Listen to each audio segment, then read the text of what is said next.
Chapter 60. Moo! Without any explanation, Tang Xiaoxi pounced into Lin Muyu's embrace.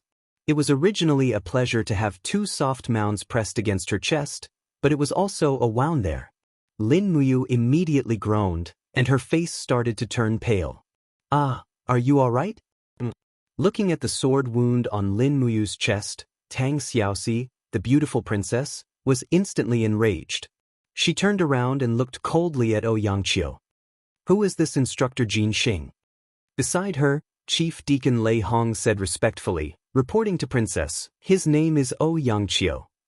Xianxia also recognized this beautiful girl as the legendary Duke of Tsanglan's only granddaughter. He hurriedly struggled to get up despite his injuries and knelt on the ground. This lowly one greets Princess Xi. Hua. A string of flames encircled Princess Xi's snow-white fingers. She suddenly appeared in front of Xianxia in a flash, raised her 5 fingers, and slapped Xianxia's face. Xianxia was sent flying from his original spot and fell to the ground. There was a burning 5-fingered mark on his face.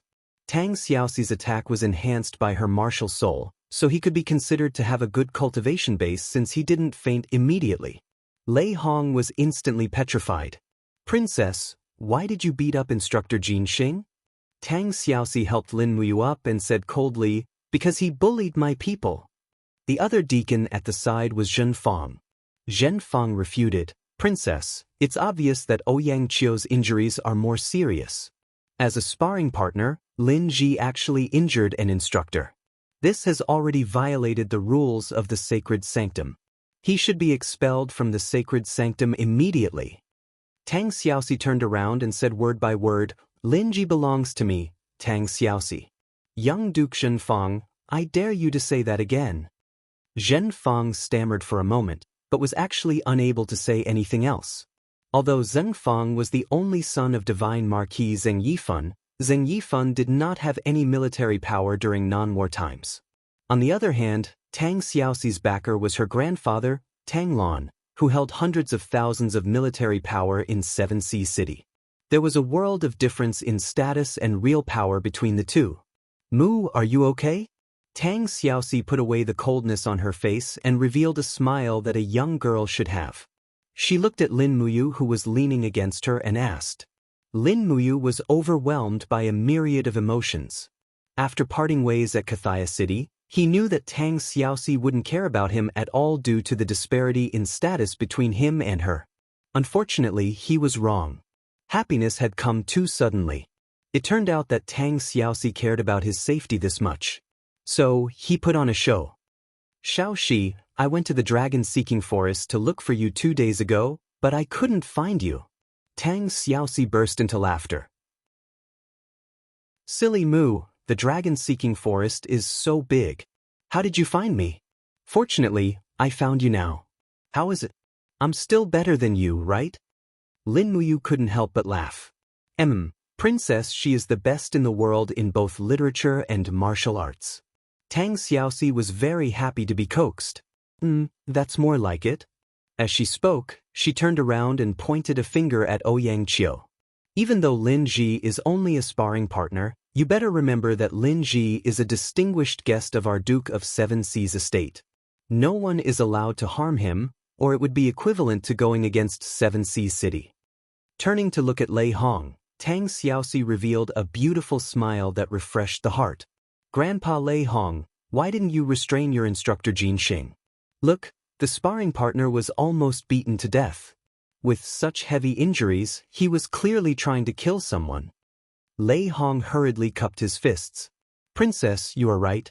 I will do my best to supervise this matter in the future. Zhen Fang gritted his teeth. Great Deacon, we have our own rules. There's no need to compromise for the sake of a mere 7 Seas city, right? Tang Xiaoxi's face turned cold. At this moment, a person walked out from the group of royal guards behind her. It was Feng Jixing. Feng Jixing held his saber and sneered. Young Duke, I know that Xianxia is your swordsmanship teacher. If he wants to kill Lin Ji, you can't get away with it, right? Zhen Fang was stunned. General Feng, why are you here? It's not just me. Feng Jixing stepped aside. Chu Huayin, who had not appeared for a long time, had a lazy smile on his face. He held a heavy sword and smiled. Young Duke, we are all friends of Lin Ji. If he has offended you in any way, please forgive him. Just treat it as giving us face. Chu Huayin. Zheng Fang gritted his teeth and said, Princess, she is so ostentatious. She actually called the commander of the Imperial Guards and Chu Huayin of the Imperial Guards over. One is a white-robed Imperial Guard, and the other is an Imperial Guard. This is clearly making me speechless, right? However, don't forget that the laws of the Empire are strict. Those who break the law will never have a good ending. You guys better behave yourselves. There's no need for you to worry. Tang Xiaoxi said indifferently. I will naturally resolve my friend's matter. However, young Duke, you should know your limits in the future. No matter what happens, as long as something happens to Lin Ji, Tang Xiaoxi will not let it go. Zhen Fang flicked his sleeves and left. Ouyang Qiu stood up resentfully, wiped the blood from his mouth, and followed. Seeing them leave, Chu Huayin walked forward and patted Lin Muyu's shoulder. He laughed and said, You're really not bad. You were actually able to surpass your realm and defeat a heavenly state expert like Ouyang Qiu. Lin Muyu couldn't say anything. He was almost killed. How could he talk about such an embarrassing thing? He could only say, Sigh, I was just lucky. Otherwise, I would have been beaten up by him. Lei Hong walked forward. How are your injuries? Lin Muyu shook his head. I'm fine. Thank you for your concern, Grandpa Lei Hong. Lei Hong nodded.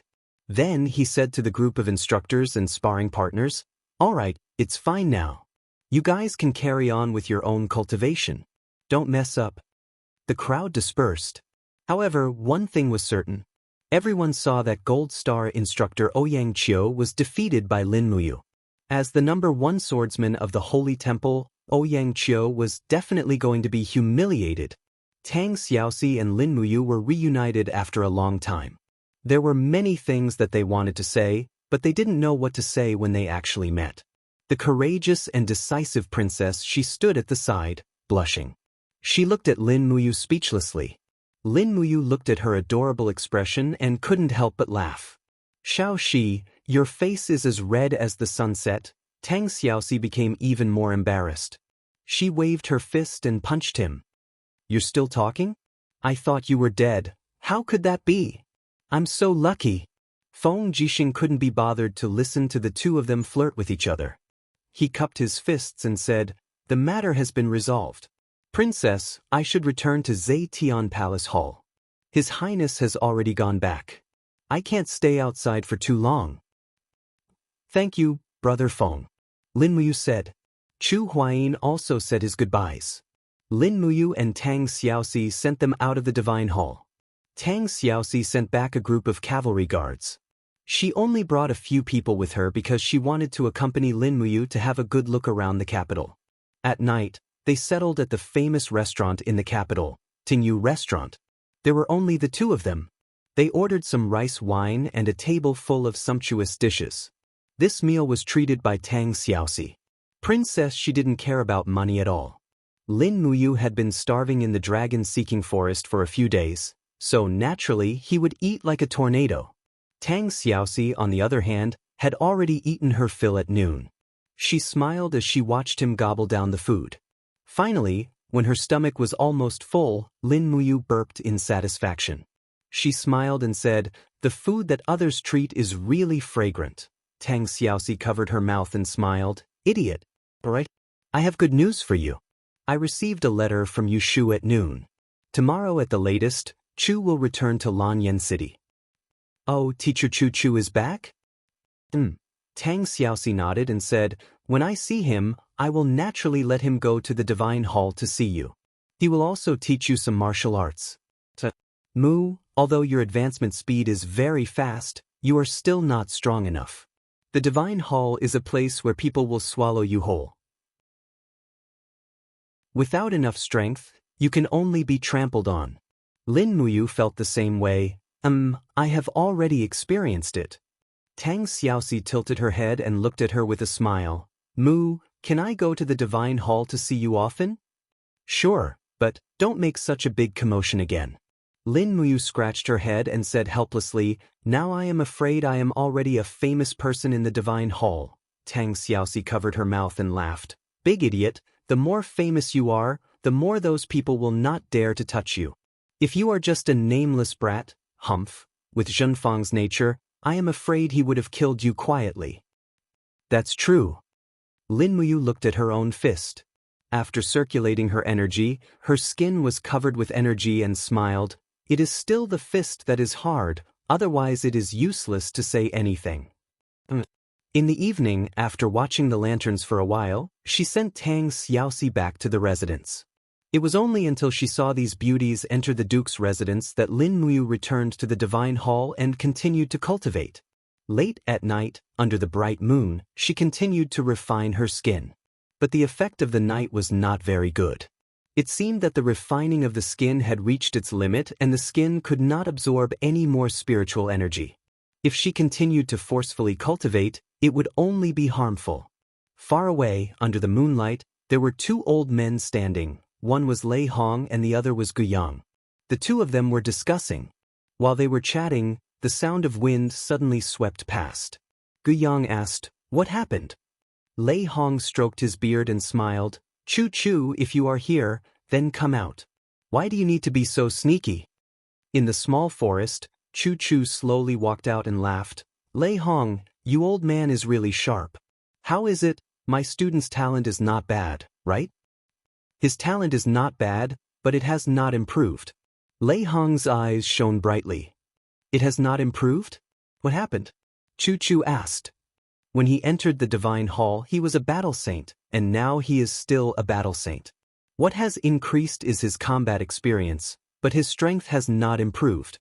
His bone structure has already restricted his growth, just like many second-rate cultivators who have been stuck at a certain level for their entire lives. Lei Hong's expression was a little regretful.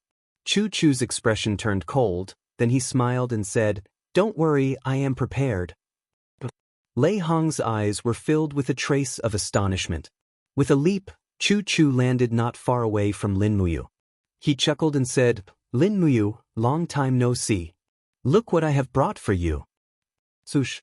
An item wrapped in black cloth flew through the air.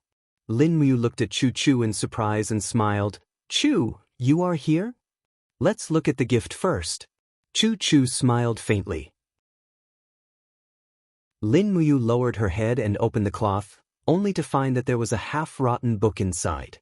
Even the words on the book were not clear. The bamboo slips had rotted into a pile. It was obvious that Chu had rebound the book. The first part of the book had a few clear words. Forging dragon bones. Forging dragon bones? He was at a loss. Chu smiled faintly and said, "Strictly speaking, it is the Forging Dragon Bones remnant scroll. Currently, I can only find so much of it. You should make do with it." Chapter 61. Forging Dragon Bones. Lin Muyu held the remnant scroll and flipped to the first page. The first sentence of the mental cultivation method was engraved on it. Forging the bones and cleansing the marrow, like a dragon shedding its scales, opening the 4 gates, reshaping the bloodline. He was at a loss. "Grandpa Chu, what is this Forging Dragon Bones remnant scroll used for?" Chu twirled his beard and smiled. "Just by looking at the name, you will understand. It is a mental cultivation method for forging the bones and cleansing the marrow.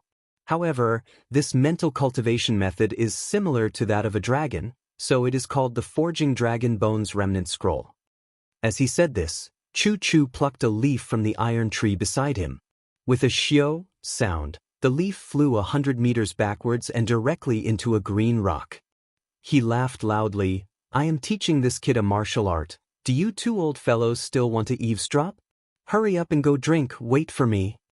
Lei Hong laughed heartily. "Deacon Guyang, let us go drink first." Guyang was delighted. "Okay." After the 2 of them walked far away, Chu continued, "Kid, consider yourself lucky. I found this Forging Dragon Bones remnant scroll in an unknown ancient city. It records the important mental cultivation method for forging the bones and cleansing the marrow." As he said this, He looked at the confused teenager and couldn't help but laugh. Seems like you still don't understand. How about this? I will simply explain to you why your cultivation has not improved recently and you are still a level 50 battle saint. It is actually very simple. Your strength has reached the limit of your current level. In other words, your bloodline is unable to support a stronger cultivation level. Everyone in the Empire practices martial arts, but not everyone's cultivation level is equal. This is related to the bloodline. The imperial family of the Empire, the Qin family's bloodline, is a superior bloodline, the legendary True Dragon's bloodline. That is why the Qin family's cultivation is very easy, but you, he said with some regret, to be honest, you are a good material for practicing martial arts, but you are not a person with a superior bloodline. Your bloodline is at most average. Lin Muyu was a little speechless. She thought to herself, my Lin family's bloodline is actually so trashy. This is really unexpected. Chu Chu continued, the greatest use of this dragon forging bone remnant scroll is to temper your bones. In the world of cultivation, honing your bones is incomparably important. But for most people, honing only strengthens the bones and does not affect the essence of the marrow. This dragon forging bone remnant scroll is only a legendary martial arts manual. It is said that it can reshape one's bones and blood vessels. When that time comes, perhaps you will have a bloodline as strong as the Dragon Clan, and there will no longer be any cultivation that you cannot endure. Ah? Does that so? Lin Muyu was very excited as she listened. She held the forging dragon bone remnant scroll in her hands, but she suddenly looked up at Chu Chu and said, Grandpa Chu Chu, since this forging dragon bone remnant scroll is so precious, I can't accept it. You should keep it for yourself and cultivate. Looking at this rather simple and honest kid, Chu Chu couldn't help but laugh loudly. Silly kid, do I, Chu Chu, look like that kind of selfless person? If I could really cultivate it, I'm afraid I wouldn't be giving it to you. But a light flashed in Chu Chu's eyes as he said, Forging dragon bone, as the name implies, is the Dragon Clan's bone forging technique. The pain of forging the bones and cleansing the marrow is not something an ordinary person can endure. Your grandpa Chu Chu is so old, do you think my body can still endure this kind of pain? I'll tell you the truth, I've tried cultivating this remnant scroll before, but I almost fainted from the pain. That's why I'm giving it to you. Your mind should be able to handle this kind of pain. Lin Muyu couldn't help but feel a bit apprehensive when she recalled the pain of refining her skin. But thinking that this forging dragon bone secret technique could bring her even greater strength, and that she really needed strength, she nodded and said, Thank you Grandpa Chu Chu, I will definitely cultivate diligently and not let you down. Chu Chu smiled. Actually, I didn't put too much hope on you, I just didn't want to see Princess She cry for you again. Xiao Shi is a kind girl, don't let her down. Lin Muyu was stunned for a moment, then nodded, Then cultivate according to the forging dragon bone remnant scroll. With your comprehension, it shouldn't be difficult. Yes. Chu Chu leapt out of the garden, most likely to go drink with Lei Hong, Gu Yang and the other old fellows. Lin Muyu held the forging dragon bone remnant scroll, as if she had obtained a treasure. Her cultivation had already reached the limit, and refining her skin was no longer of any use. So she immediately began to cultivate the forging dragon bone. The remnant scroll was divided into 3 parts. The first part was marrow cleansing, meaning to thoroughly cleanse the bone marrow. The second part was assimilation, meaning to find a piece of true dragon bone and assimilate it with one's own bone characteristics. The third part was rebirth. After assimilating the true dragon bone, one would begin to reconstruct one's bloodline. The most difficult part was assimilation because one had to find a piece of true dragon bone, but where would one go to find one? First, cultivate marrow cleansing. The so-called marrow cleansing referred to cultivating according to the method recorded in the Heart Sutra, transforming true qi into true inner force. True inner force would circulate throughout the entire body's bones once, but marrow cleansing required 72 cycles of circulation. The remnant scroll stated that it required 5 to 7 marrow cleansing to complete marrow cleansing, changing the entire body's bone marrow once. This was a long process. Sitting cross-legged in the grass, he slowly closed his eyes. The first step was to transform his true qi into true inner force. This was also the first chapter of the Forging Dragon Bone Remnant Scroll. It was called Refining Qi into Primary Essence. The true inner force had a stronger penetrating power, and its purity was also far superior to true qi. Just this step alone almost took Lin Muyu's life. He cultivated from night till dawn, and finally, the true qi in his body began to change subtly, becoming hot and cold. He gently opened his palm, and a fiery red true qi rose up. True inner force had been refined. Continuing, he began to use true inner force to circulate throughout the entire body's bones. He could only circulate it once every 20 minutes, and what followed was a tearing pain, as if every inch of his bones was being roasted by fire. In the blink of an eye, his entire body was covered in sweat. No wonder Chu Chu couldn't withstand this kind of pain. But Lin Muyu still bitterly endured, and forcefully completed the first cycle. In the morning, a servant brought breakfast and placed it beside him. The servant respectfully said, "Sir Lin Ji, Deacon Guyang has ordered me to bring you breakfast. Please enjoy." He also said that you don't have to go to the training hall for the next few days, and just focus on your cultivation. Lin Muyu couldn't help but feel grateful. This was definitely something Chu Chu had done for him. Otherwise, with the style of the temple, how could they let a gold star sparring master like him be idle? In the blink of an eye, a day had passed, and he had also completed one cycle of the 72 cycles. As his cultivation progressed, the process became faster and faster. Luckily, there was someone to deliver his 3 meals, so he was completely immersed in his cultivation. Even the pain from the marrow cleansing seemed to have disappeared. On the 3rd day, he had completed a total of 6 cycles of the 72 cycles of cultivation, and all the bones in his body seemed to have been reborn. He slowly opened his eyes, and drops of dew dripped down from the treetops onto his shoulders. Lin Muyu couldn't help but smile. Even the clarity of his vision seemed to have improved a lot, and his ears and eyes became sharper. Even the footsteps of the servants in the distance couldn't escape his ears. This bone forging and marrow cleansing was indeed wonderful.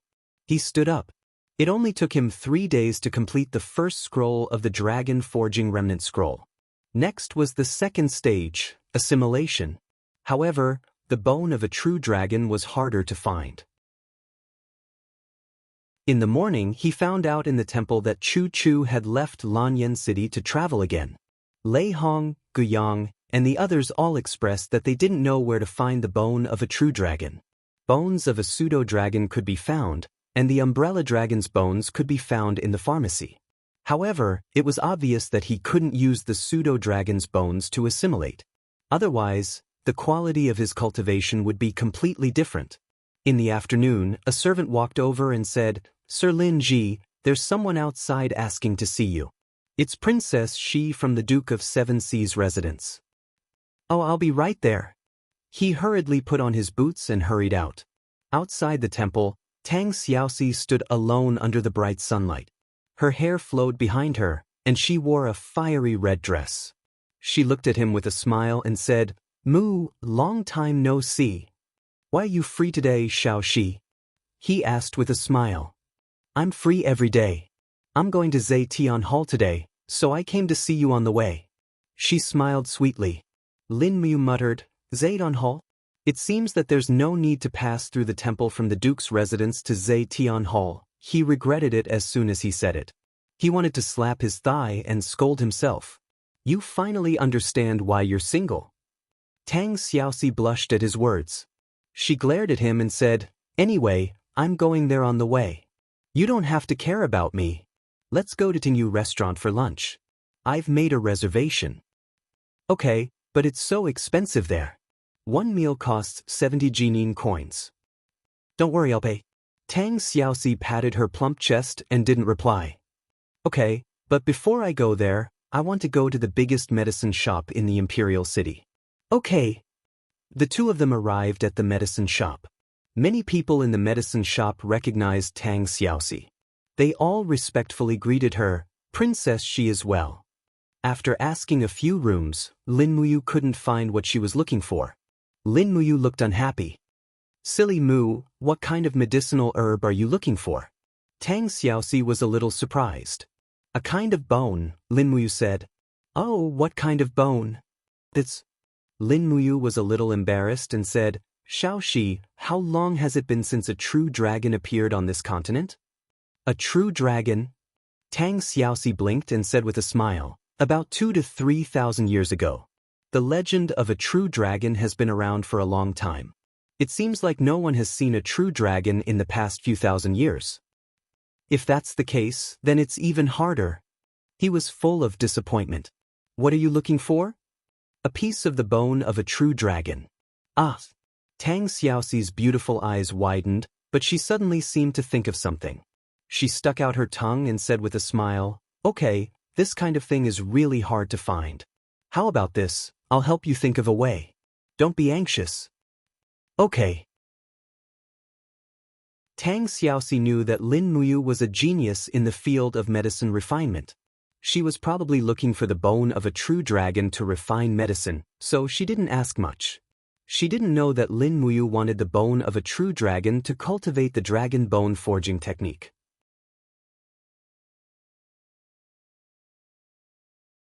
Chapter 62. In the back garden of Zetian Palace, many maids were flying kites.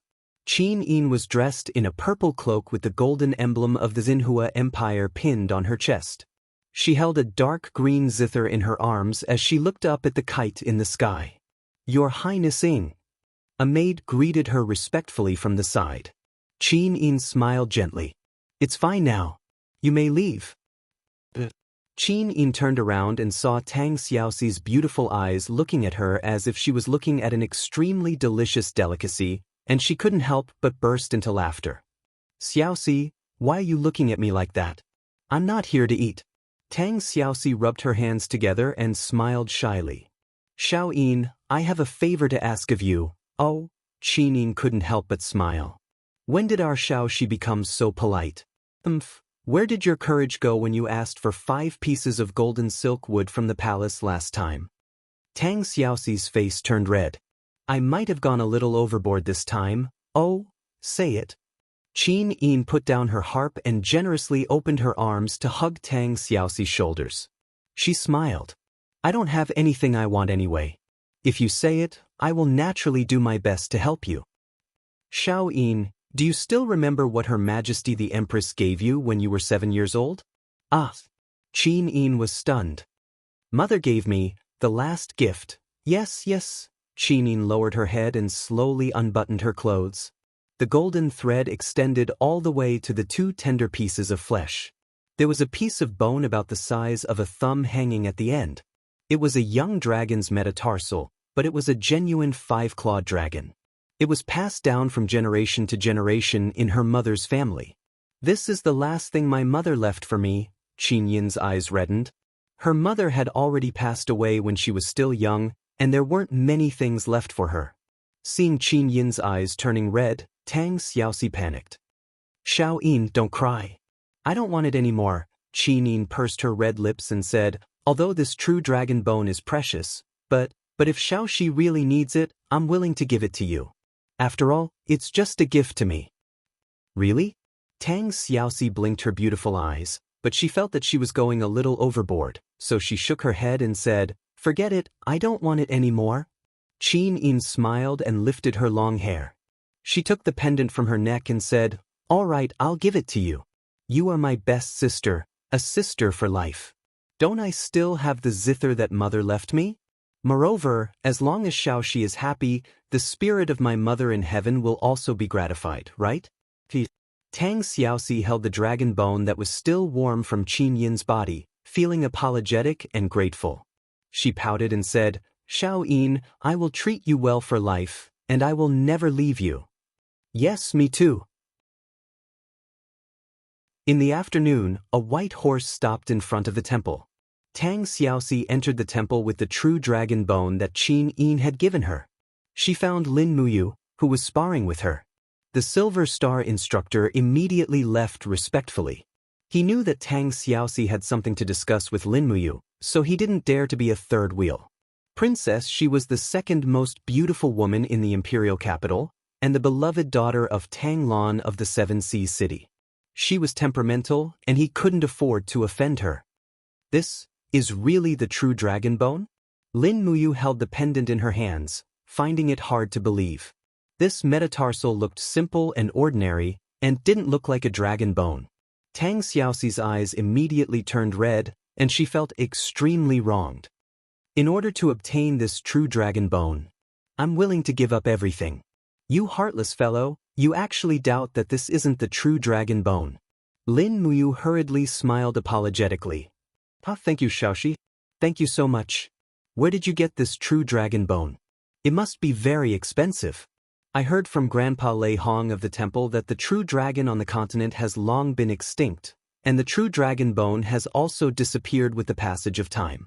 It's impossible to find a complete true dragon bone. You don't need to ask where I got it. Tang Xiaoxi blinked and said, Mu, what do you want this true dragon bone for? To refine medicine? Lin Muyu didn't want the remnant scroll of the forging dragon bone to spread, so she smiled and said, It's a secret, I'll tell you in the future. Tang Xiaoxi was instantly unhappy, and she lightly pouted. So petty. If you don't want to tell me, then forget it. I'm going back to cultivate. When I'm free, I'll visit you at the Duke's mansion. Tang Xiaoxi was a little excited. When I'm free. Bastard. After sending off Princess Shi, a few sparring partners and instructors nearby all looked at her with ambiguous and jealous gazes. It was no wonder that the naturally beautiful Tang Xiaoxi, a rare peerless beauty, would actually show such favor to a mere temple employee like Lin Muyu. How could they not be envious and jealous? These instructors and sparring partners felt that the heavens were too unfair, and all the favor had landed on this brat, Lin Ji. Holding the dragon bone in his hand, Lin Muyu happily thought about when to refine it. At this moment, Ray Hum entered the training hall and went straight to the training room where Lin Muyu was. With a calm expression, he smiled and said, Lin Ji, I'm here to see you. How's your cultivation going? Thank you for your concern, Grandpa Ray Hum. Everything is normal. He answered truthfully. Oh. Ray Hum lowered his voice and smiled. Have you comprehended the remnant scroll of the forging dragon bone? I've comprehended less than half. Is that so? Ray Hum nodded and muttered to himself. He took out a black key and gave it to him. Here, this is for you. Oh, what's this? A secret room in the backyard. Many Gold Star instructors have their own private secret training rooms where they won't be disturbed. You also need a quiet environment to cultivate the remnant scroll of the forging dragon bone, so this secret room is temporarily for you to use. Use it well and don't waste the temple's resources. Lin Muyu was extremely grateful. Thank you, Grandpa Ray Hum. Hi, you're welcome. If it wasn't for that old fellow Choo Choo's face, I wouldn't have made an exception to let sparring partners have their own private secret rooms. The afternoon training session was naturally cancelled. When Lin Muyu arrived at the secret room in the backyard, he was shocked. Although it was called a secret room, it was actually a courtyard. It was more luxurious than the 3 bedrooms and 2 living rooms. The secret room was fully equipped with daily necessities, and every secret room was equipped with a servant to take care of the practitioner's daily necessities. After entering the secret room, he immediately locked the stone door. He sat cross-legged on the stone bed. This kind of design was reasonable. Many experts who cultivated in the law of fire could not cultivate on a normal bed, or else they would burn the bed. Lin Muyu's cultivation direction was uncertain. The lightning strike was based on the law of lightning, while the green rock armor was based on the law of rock. But if the chi was strong enough, it could also produce flames, so it was better to sit on the stone bed. With a gentle push, the true dragon bone immediately floated in front of his chest. He gently untied the golden thread that was tied to the dragon bone and put it in his arms. He then began to use his chi to feel the power in the dragon bone. Just as Lin Muyu was focusing all her attention on the dragon bone, she suddenly felt a splitting pain in her head. Following that, she heard the roar of a divine dragon and a vast dragon aura surrounding her body. She felt as if her entire body was being burned by the dragon's flames, and the heart-wrenching pain was unbearable. Lin Muyu let out a cry of pain, but she forced herself to stay focused and continued to pry into the secrets of the dragon bone. Although his eyes were closed, his eye could feel the scene. In the chaos, the flames were burning. He saw a young golden dragon struggling in the endless purgatory magma, letting out roars. This was probably the scene when the young dragon died. The young dragon's roar had already turned into a mournful cry, and then its body slowly turned into a pool of blood in the magma. Only a part of the dragon's claw was left clinging to the rock. As time passed, the dragon's claw slowly weathered, and finally, only a metatarsal bone was left. It was the metatarsal bone in front of him. Lin Muyu let out a long sigh.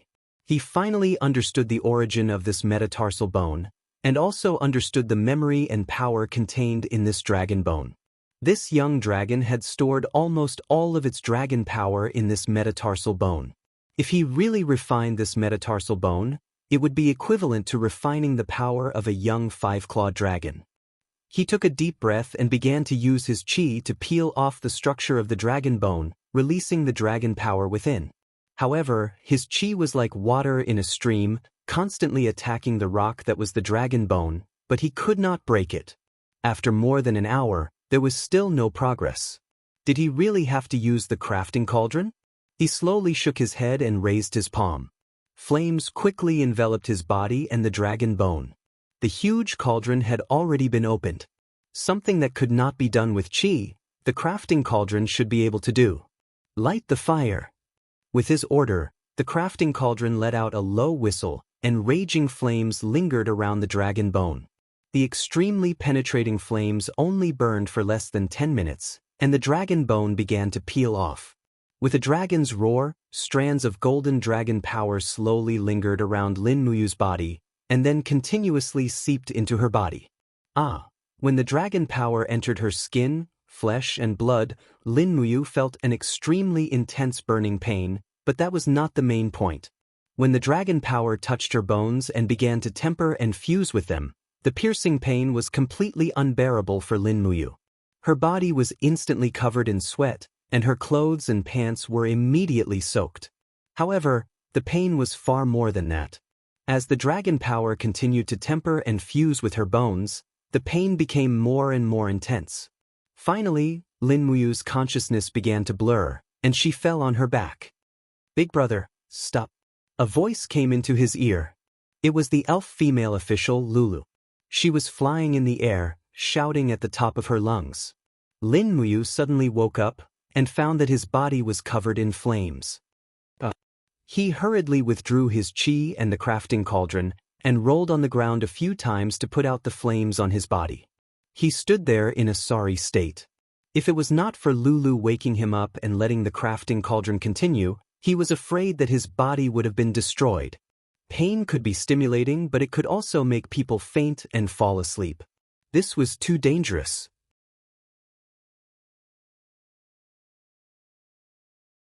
Chapter 63.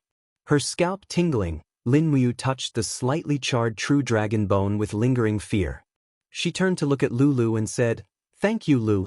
If it wasn't for you, I'm afraid Big Brother would already be dead." Lulu had a reproachful look on her face. "Big Brother, you're taking too much of a risk. Your pain has already awakened me from my slumber. You can't cultivate here anymore. It's better to give up on the forging dragon bone remnant scroll." "No," Lin Muyu was resolute. "This true dragon bone was obtained by Xiaoxi with great difficulty. It can't be wasted. Moreover, I need the dragon forging bone remnant scroll to reconstruct my bloodline. This risk must be taken. Lulu, don't stop me, I've already made up my mind." Lulu was somewhat helpless. "Then what does Big Brother plan to do? If you continue on like this, you'll be killed by this evil mental cultivation method."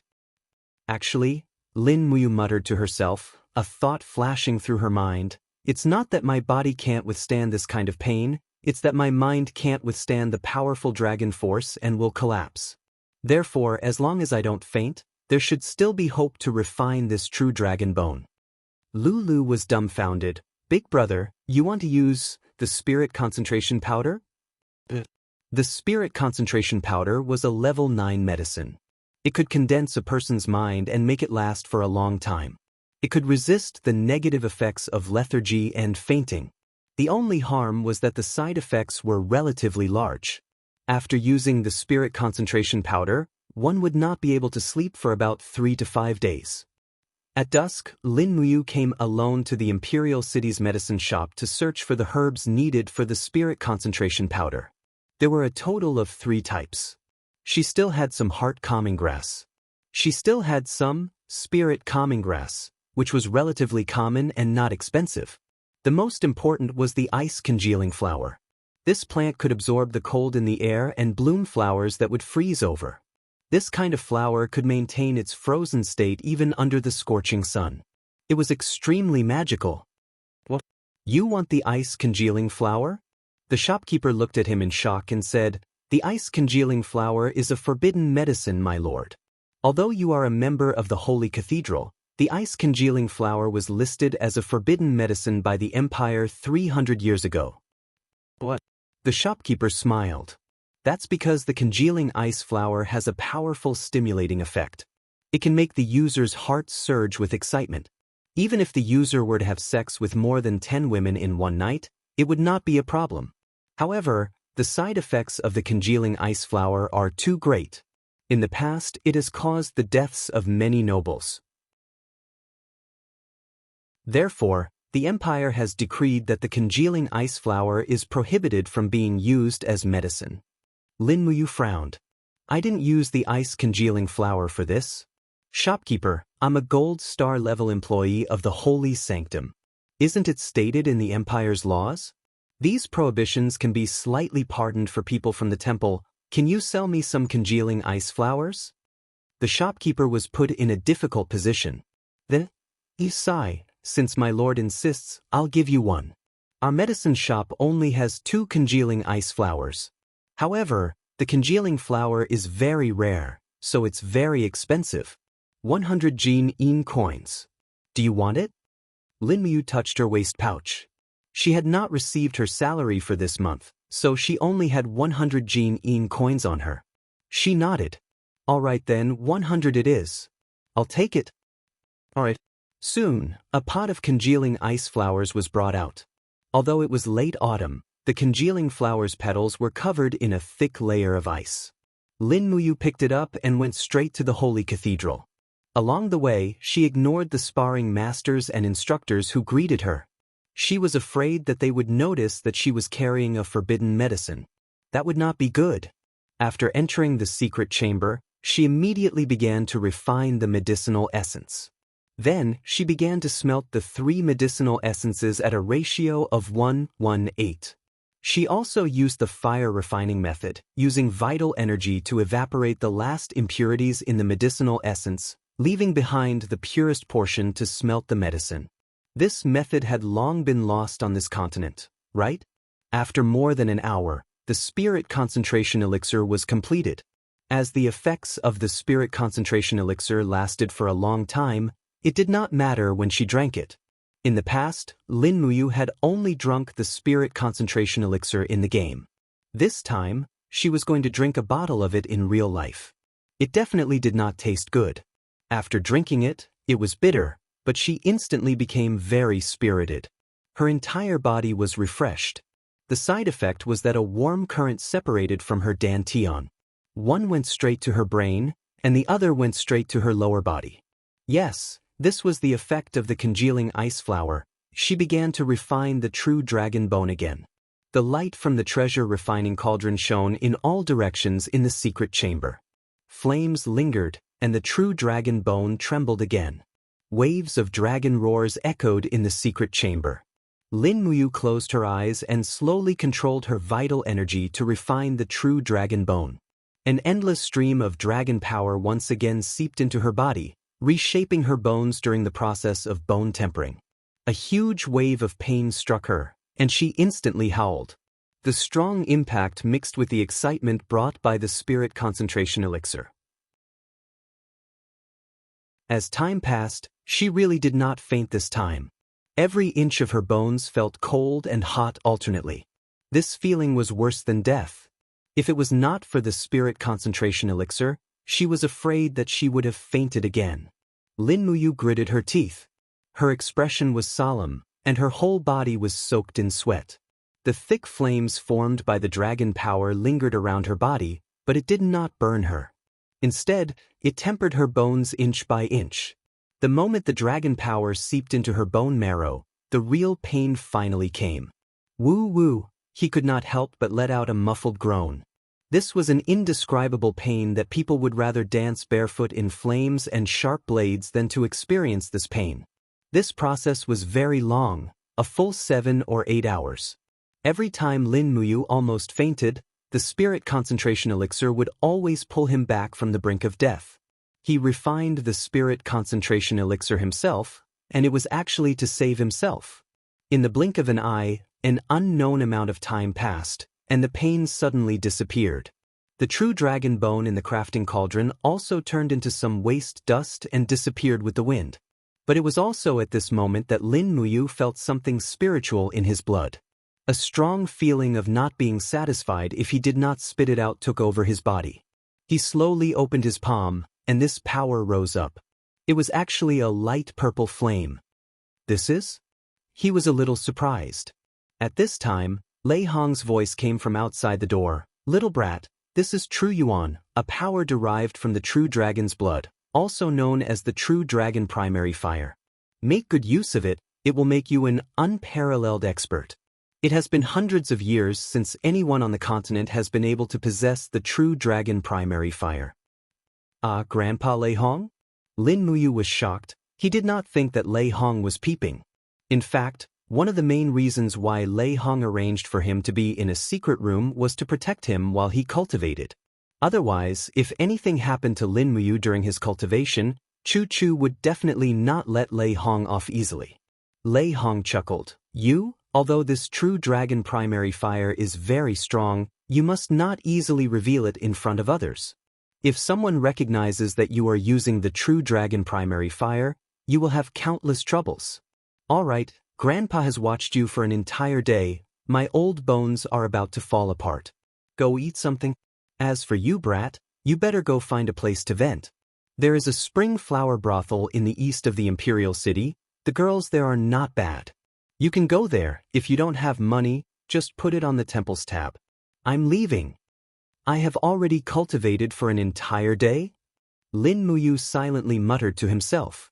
Using his spiritual sense, he sensed that Lei Hong's powerful strength had gone far away. It seemed like he had really left. At this time, it was as if he had been reborn. In the bone forging and marrow cleansing section, the assimilation of the true dragon bone had been completed, and he had unexpectedly obtained the mysterious power of the true dragon primary fire. But why did Lei Hong want him to go to the mysterious spring flower brothel to find girls? He was confused, completely unable to understand what was going on. But at this time, an evil fire suddenly rose from his lower body to his dantian. His entire body became hot, and with a buzz in his head, he almost completely lost his mind. His cheeks were burning hot. What was going on? Could this be the result of using the spirit concentration powder? Heavens, this was more effective than any drug. Even an expert like Lin Muyu could not resist the rising desire. He did not know how to deal with this. But at this time, something even worse happened.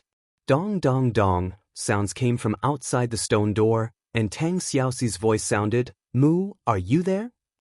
Lin Muyu opened his mouth, but immediately felt that it was not appropriate. He immediately shut his mouth, but it was already too late. So you are here, I'm coming in. Tang Xiaoxi reached out and pushed, and the door opened. Damn it, he actually forgot to lock the stone door. Lin Muyu regretted it so much that his intestines almost turned green. Indistinctly, Tang Xiaoxi's graceful figure appeared in the secret room, and she walked over with a smile. Mu, why is your face so red? Are you sick? He almost couldn't speak, and there were thousands of desires in his heart, but the girl in front of him was Tang Xiaoxi, a woman he absolutely could not touch. Tang Xiaoxi wore a beautiful close-fitting dress, which outlined her graceful figure extremely charming. She walked over and sat down slowly beside him, and asked with concern, What's wrong? The faint fragrance of a young girl wafted into her nose. This was even more fatal. Lin Muyu's breathing became heavier and heavier. She was struggling with her desire and refused to give in. She said, "Xiaoxi, hurry up and get out. I can't hold it in any longer." "Are you okay?" Tang Xiaoxi approached him and reached out to touch his forehead. "Wow, why is it so hot?" Lin Muyu inadvertently looked down and saw a pair of plump white rabbits on Princess Xi's chest, so beautiful and pure. His brain was completely out of control. "Xiaoxi," he reached out to hold Tang Xiaoxi's slender waist, and his left hand climbed up her virgin peaks, and he lowered his head to kiss Tang Xiaoxi's lips. For a moment, Tang Xiaoxi was almost petrified, and her big eyes were wide open, and her long eyelashes trembled a few times. Lin Muyu's kiss on her lips was hot, and this feeling seemed to be irresistible. However, her chest was suddenly caught, and Tang Xiaoxi was instantly embarrassed and angry, and she pushed Lin Muyu away. "Mu, what are you doing?"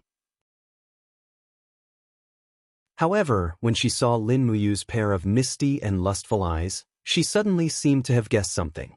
She immediately raised her palm, and with a surge of vital energy, she directly hit Lin Muyu's chest and shouted softly, heart-clearing incantation. A faint green brilliance flowed in her palm, and in the blink of an eye, Lin Muyu's mind became clear. He was completely freed from the side effects of the spirit concentration powder, and his mind was clear, and he knew what had just happened. He looked at the blushing Tang Xiaoxi with a face full of remorse, and he wanted to find a hole to hide in. "Xiaoxi? I'm sorry, I'm really, too," he stammered for a long time without saying anything, but Tang Xiaoxi looked at him coldly, and rebuttoned the chest button of her cloak, stood up, and patted his shoulder, saying, "Idiot, you dare to use the congealing ice flower as medicine, you really don't want to live. If I hadn't learned the heart-clearing incantation when I was young, humph, I'm afraid you would have lost your life." Of course, Lin Muyu knew what she meant. If he took away the chastity of Duke Kanglin's granddaughter, the hundreds of thousands of soldiers of Qihai City would chop him into pieces in minutes. "Thank you, Xiaoxi." He still felt extremely inferior and didn't dare to raise his head. Tang Xiaoxi burst into laughter. "You didn't do it on purpose, I forgive you. I came here to tell you that the Upper Shi festival will be coming soon. Do you have any plans? If not, then come with me." "Upper Shi festival? What's that?" He looked puzzled. Tang Xiaoxi looked disdainful. "You don't even know about the Upper Shi festival? You're really sick." Well, the Upper Shi festival is a very important festival in the customs, and it means a happy gathering. On this day, everyone will be together with their friends and family. I see that you don't have many friends, so come with me, how about it? Okay. Lin Muyu secretly rejoiced. Tang Xiaoxi was a very lovable girl, and if he offended her because of what happened today, it would be a great sin. Fortunately, she was willing to forgive him. Anyway, he was alone, and it was good to have someone to accompany him.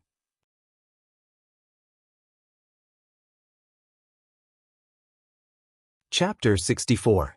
On the side of the street, a beautiful girl dressed in luxurious clothes was sitting in an inconspicuous venison restaurant. It was Tang Xiaoxi. She held a fork in her hand and was full of interest towards a plate of venison. Lin Muyu sat opposite her and rubbed her hands together shyly. "Xiaoxi, can I tell you something?" "Yes, what is it?" "Lend me some money." "Borrow money?" Tang Xiaoxi couldn't help but smile. She tilted her head and looked at him teasingly. "Mu, just how poor are you that you want to borrow money from me? Most of the sparring partners in the Holy Cathedral are poor. You know that." Lin Muyu was a little embarrassed. "Also, I really need money urgently. I will definitely be able to pay you back soon. Don't worry about that. I will definitely pay you back within 7 days." "All right then," Tang Xiaoxi pouted. "Tell me, how much do you want?" Lin Muyu raised 2 fingers. "This much." You're asking for too much. You want 20,000 Jin coins." Tang Xiaoxi was stunned. "No, it's only 2,000. Lin Muyu wanted to die. "That's more like it." Tang Xiaoxi reached into her pocket and took out 2 heavy coins. She threw them to him and smiled. "Take it." Clack. The two transparent coins rolled on the table twice and stopped. They were crystal coins that were almost transparent. They had been carved with very fine craftsmanship, and the Empire's emblem was clearly visible on them. However, these two coins were worth 2,000 Jin coins. Lin Muyu picked one up and weighed it in her hand. She couldn't help but laugh. Xiaoxi, don't tease me. What is this? Is it worth 2,000 Jin coins? Can't be. Tang Xiaoxi raised her eyebrows and stared at him as if he was a country bumpkin. Mu, you really are from the countryside. You haven't even seen diamond coins before. 1 diamond coin is equivalent to 1,000 gold coins. This is something that every citizen of the Empire knows. On the side, the waiter of the venison restaurant was stunned. This young lady actually has diamond coins? This is the first time I've seen diamond coins. It's said that ordinary people can't even afford to use this kind of diamond coins. Only those high officials and nobles would use diamond coins. Lin Muyu suddenly understood. She hurriedly stuffed the 2 diamond coins into her waist pocket and said with a smile, "Thank you, Xiaoxi. I'll return it to you within a week. Moreover, I'll return 3,000 Jin coins to you. How about it?" Tang Xiaoxi smiled happily. "Wow, you can make money? Okay, I was just worried about not having enough pocket money. All right, it's a deal." In the afternoon, Lin Muyu took 2 diamond coins to the medicine shop in the Imperial Capital Chamber of Commerce. She walked into the largest medicine shop and said bluntly, "I want to see your manager." When the waiter saw the golden emblem on her chest, he didn't dare to delay and hurriedly went to invite her in. Not long after, a chubby middle-aged man walked over. He was dressed in golden embroidered clothes and cupped his fists. He smiled and said, "Sir, I'm the owner of this medicine shop. I'm called Third Fatty Jean. My surname is Jean, and I'm fat. I'm the 3rd child in my family, so people in the alchemy world call me Third Fatty Jean. Sir, may I know why you're looking for me?" Lin Muyu looked at him deeply and said, "What's your alchemy level?" Third Fatty Jean cupped his fists and smiled. Thank you. I'm a rank 9 king herb. I was chosen by my friends in the alchemy world to be the leader of this medicine shop. Hee. No wonder this fatty's eyes were filled with arrogance. He was a king herb. This kind of alchemy level was probably one of the best in the empire. However, Lin Muyu didn't have much respect for him. After all, he could refine rank 10 medicine himself. He could be said to be the only alchemy god in this world. Moreover, he was proficient in all kinds of different methods of refining medicine. A mere king herb wasn't worthy of his respect. "I want to buy some ingredients from your medicine shop. Do you have 7-colored lotus?" Third Fatty Jin's expression changed when he heard the words 7-colored lotus. "Sir, what do you want 7-colored lotus for?" "To refine medicine." Lin Muyu's answer was very simple. She then said, "The people of the Divine Palace can buy a small amount of 7-colored lotus. Name your price." "Boss Jean." Third Fatty Jean sighed. 7-colored lotus is extremely rare and rare. Furthermore, it's a forbidden medicine in the Empire. How about this? I'll give you 1 tael of 7-colored lotus for 200 gold coins. How about that? This is already a discounted price. All right, I want 1 kilogram. Give me some skeleton trees too." "Skeleton trees?" Third Fatty Jean was stunned. 7-colored lotus with skeleton trees. Could it be you? The shock in his heart was at its peak. You want to refine the legendary peak of reverie? You don't have to worry about that. You sell the ingredients, and I'll refine the medicine. All right. Third Fatty Jean immediately ordered someone to weigh 1 kilogram of 7-colored lotus and gave Yangming 3 skeleton trees. However, he was still confused. No one had successfully refined Peak of Dreams for thousands of years. Countless people had tried, but none of them had found the right formula or refining method. Could this brat be able to do it? Thinking up to this point, Third Fatty Jean suddenly said, "Sir, if you really manage to refine Peak of Dreams, why don't you bring it to the medicine shop and let me take a look? If you want to sell it, Third Fatty Jean, will definitely be able to get the highest price for you." "All right, let's talk about it later." "All right." After returning to the divine palace with the pile of ingredients, Yangming did not return to his room. Instead, he started to refine medicine in the secret room. This time, he managed to refine 12 bottles of Peak of Dreams. During the refining process, the true dragon essence fire entered Ninghua's hands, and the speed at which the essence was extracted was extremely fast. Therefore, the speed of the refining was also extremely fast. Lin Muyu was very comprehensive in her considerations. She was still in the hypnotic stage of the spirit concentration powder, so she couldn't fall asleep at all. This was very harmful to her body, but Peak of Dreams was a top-notch hypnotic. No matter how hypnotic she would still fall into a deep sleep for 3 days after taking a dose of Peak of Dreams. Also, it seemed like she should give a bottle of Peak of Dreams to Chu Yao to help her cultivate. During the 3 days she slept, Chu Yao should also increase her strength. Thus, she brought 6 bottles of Peak of Dreams with her, and 5 of them were sold in the imperial capital's medicine shop. When Third Fatty Jean confirmed that it was the real Peak of Dreams, he almost collapsed. Lin Muyu also asked him to hide his identity as the auctioneer and gave 20% of the auction proceeds to the store. She did not mistreat him. After he was done, he went straight to the Spiritual Medicine Division. The Spiritual Medicine Division was the palace of all the medical officers and master alchemists. With his identity as a gold star sparring master of the Divine Palace, he easily entered Chu Yao's third division. Lin Muyu had been here before, so he could smell the strong smell of medicine. When he arrived at the third division, he saw Chu Yao spreading her snow-white fingers and working hard to extract the medicinal essence of an iron pear flower. Her technique was getting more and more proficient, and she was actually starting to challenge the iron pear flower. Sister Chu Yao. Lin Muyu's call immediately stopped Chu Yao from refining. She retracted the true qi in her palm, turned around, and jumped into Lin Muyu's embrace. She smiled and said, You came to see me? Yeah, I even brought you a present. What is it? Lin Muyu took out the bottle of Dream of Returning to the Extreme and said, Dream of Returning to the Extreme, the legendary medicine that can unlock the greatest potential. Choose a time and drink it, then sleep for 3 days.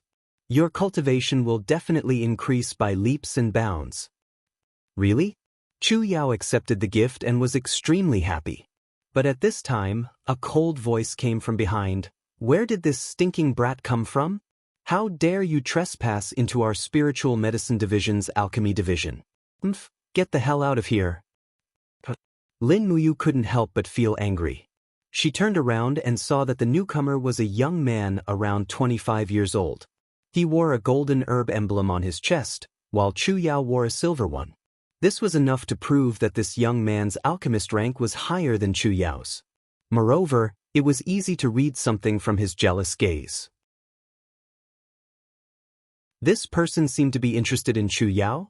Deacon Luo Bin, he's my friend. He's here to visit me. He didn't trespass into the alchemy division. Chu Yao explained. Luo Bin raised an eyebrow and said, The alchemy division is the most secretive place in the entire spiritual medicine division. Chu Yao, you should know the rules of the spiritual medicine division, right? Chu Yao wanted to say something more, but Lin Muyu flashed in front of her and looked at Luo Bin coldly. She smiled faintly and said, I'm a sparring partner from the Holy Temple. My name is Lin Ji. Deacon Luo Bin, is there a problem? Someone from the Holy Temple? Luo Bin laughed coldly. So you're a lackey of the Holy Temple. No wonder you're so arrogant. A mere sparring partner dares to behave so atrociously in the Spiritual Medicine Division? Do you think the alchemists of the Spiritual Medicine Division are all a bunch of powerless trash? Get out of my way. I want to teach this brat who doesn't know his place a lesson. The group of alchemists stepped aside one after another. Luo Bin raised his palm and a blood-red true energy hovered in his palm.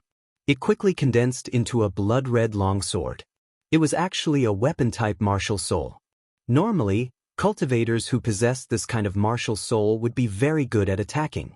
Therefore, Lin Muyu had no choice but to be careful. At this time, a young alchemist not far away kindly reminded, Lin Ji, you have to be careful. Deacon Luo Bin is the son of the imperial minister. You must not hurt him, Lin Muyu couldn't help but sneer. No wonder this brat was so arrogant. His strength was already very close to that of a battle saint. Originally, none of the sparring partners in the Holy Temple could be his match. However, it was his bad luck that he met her today. Here it comes. Luo Bin took a big stride forward and the martial soul blade in his hand flew up. He had the momentum to split his opponent into two from the shoulder. At this moment, Lin Muyu had already made up her mind to teach him a lesson. Otherwise, this Luo Bin would definitely use his power and position in the spiritual medicine department to do some despicable things to Chu Yao. The true energy of the fallen star step flashed. Under the watchful eyes of the crowd, Lin Muyu moved 2 meters horizontally, perfectly dodging Luo Bin's attack. She turned around and raised her left arm. Her true energy turned into streaks of lightning and gathered on her arm. Then, she swept it towards Luo Bin's back. Luo Bin's back received a heavy blow. He felt a sweet taste in his throat and spat out a mouthful of blood. Damn it! How could he endure this kind of humiliation in front of Chu Yao? He turned around and pounced towards Lin Muyu like a wild beast. Lin Muyu didn't move an inch. However, the martial soul gourd came out of her body. The black tortoise shell and dragon scale wall flew out together. With a pung sound, Luo Bin was knocked back. His face was already covered in blood. Luo Bin fell to the ground. One of his front teeth had also fallen out. He roared in anger, "You bastard!" Lin Muyu took a step forward and stepped on his chest. She said coldly, "Chu Yao is my elder sister. It is natural for me to come and see her. You humiliated the Holy Temple first. Don't blame me for being too harsh."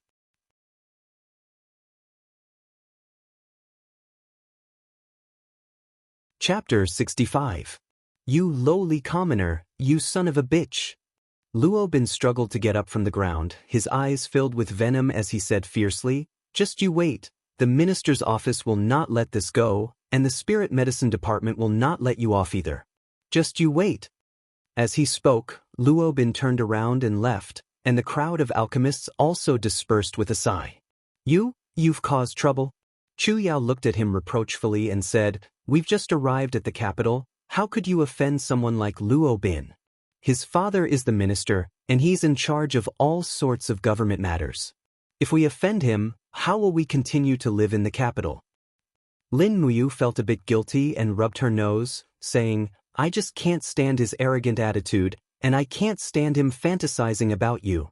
When Chu Yao heard the last sentence, she felt her heart beat wildly, and she couldn't help but burst into laughter, as if the spring wind had melted a pond of water. She said, "All right, I know you're doing this for my own good, but I really can't stay in the spirit medicine department. You should hurry back to the temple, at least the people in the temple can protect you." "Hurry back? Sister Chu Yao, are you all right?" Lin Muyu asked with concern. She was worried that Luo Bin wouldn't be able to find her and would make a move on Chu Yao. Chu Yao shook her head with a smile. "Don't worry, I'm just a weak little girl, and I'm also a silver needle level alchemist in the spirit medicine department. My name is already on the books, so he probably can't do anything to me. Moreover, the commander of the Imperial Army, Feng Jixing, and my brother came to visit me last time, and I've met with the attendants of the spirit medicine department. At least Luo Bin will give Feng Jixing some face." That's good. Take the dream returning peak as soon as possible, and then find a safe place to sleep for 3 days. Your cultivation will definitely improve a lot. I'm going back to cultivate as well." "All right, go ahead." Looking at Lin Muyu's handsome figure in the distance, this young man's temperament was also subtly changing as his cultivation improved. Now, the confidence he exuded was enough to move a young girl like Chu Yao.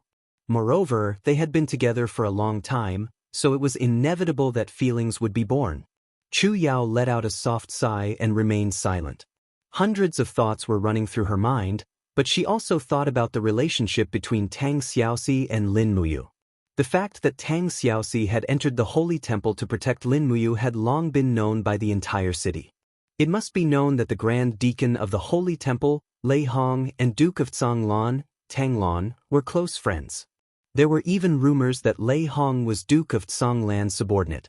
Because of the relationship between Tang Xiaoxi and Lin Muyu, Lei Hong would naturally protect Lin Muyu in every possible way. After thinking about it, Chu Yao could only continue to refine medicine. Rushing back to the Holy Temple, he did not go straight to the secret chamber, but instead went to the main hall of the Holy Temple.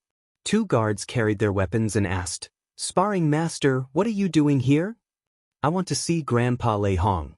"Wait for us to report." Not long after, Lei Hong walked out of the Holy Temple drowsily and asked with a smile, "What's wrong, kid?" Lin Muyu said, "I want to sleep and cultivate for 3 days, so I hope that Grandpa Lei Hong can send someone to guard outside my secret chamber. Otherwise, I'm worried that my enemies will hurt me while I'm asleep." Lei Hong squinted his eyes. "Didn't you just take the spirit concentration powder? I know the effects of the congealing flower. How can you still sleep?" "Anyway, I can sleep." It seemed that Chu Chu did not mention to Lei Hong about the dream back to the peak. That was good. Lei Hong nodded. "Okay, I will let Deacon Guyang cultivate outside your secret chamber for the next 3 days. Don't worry, no one in the Holy Temple will harm you." "Many thanks, Grandpa Lei Hong." Returning to the secret chamber, he was relieved this time. He took out a bottle of Dream Back to the Peak, opened the cap and took a sniff. There was a hint of sweetness in the fragrance of the rainbow lotus. He raised his head and drank it. The next moment he felt dizzy and drowsy. As expected, the effects of Dream Back to the Peak were stronger than the spirit concentration powder, and he was forced to sleep. This sleep was very long. In the dream, he felt like he had experienced a catastrophe. His whole body was burning, and his bones felt like they were on fire. The extremely hot flame burned every inch of his skin. Golden light flashed in front of his eyes, and he saw a 5-clawed dragon with golden scales dancing in the air. One of the dragon's whiskers was shaking, and a pair of cold eyes was looking at him as if he was the king of the earth. He suddenly woke up from the dream. It was early in the morning, and he could hear the bell ringing for breakfast in the Holy Temple. Clenching his fists, Lin Muyu took a deep breath. He could feel a vast power circulating in his body. He knew that his cultivation had improved a lot even without measuring it with any instrument.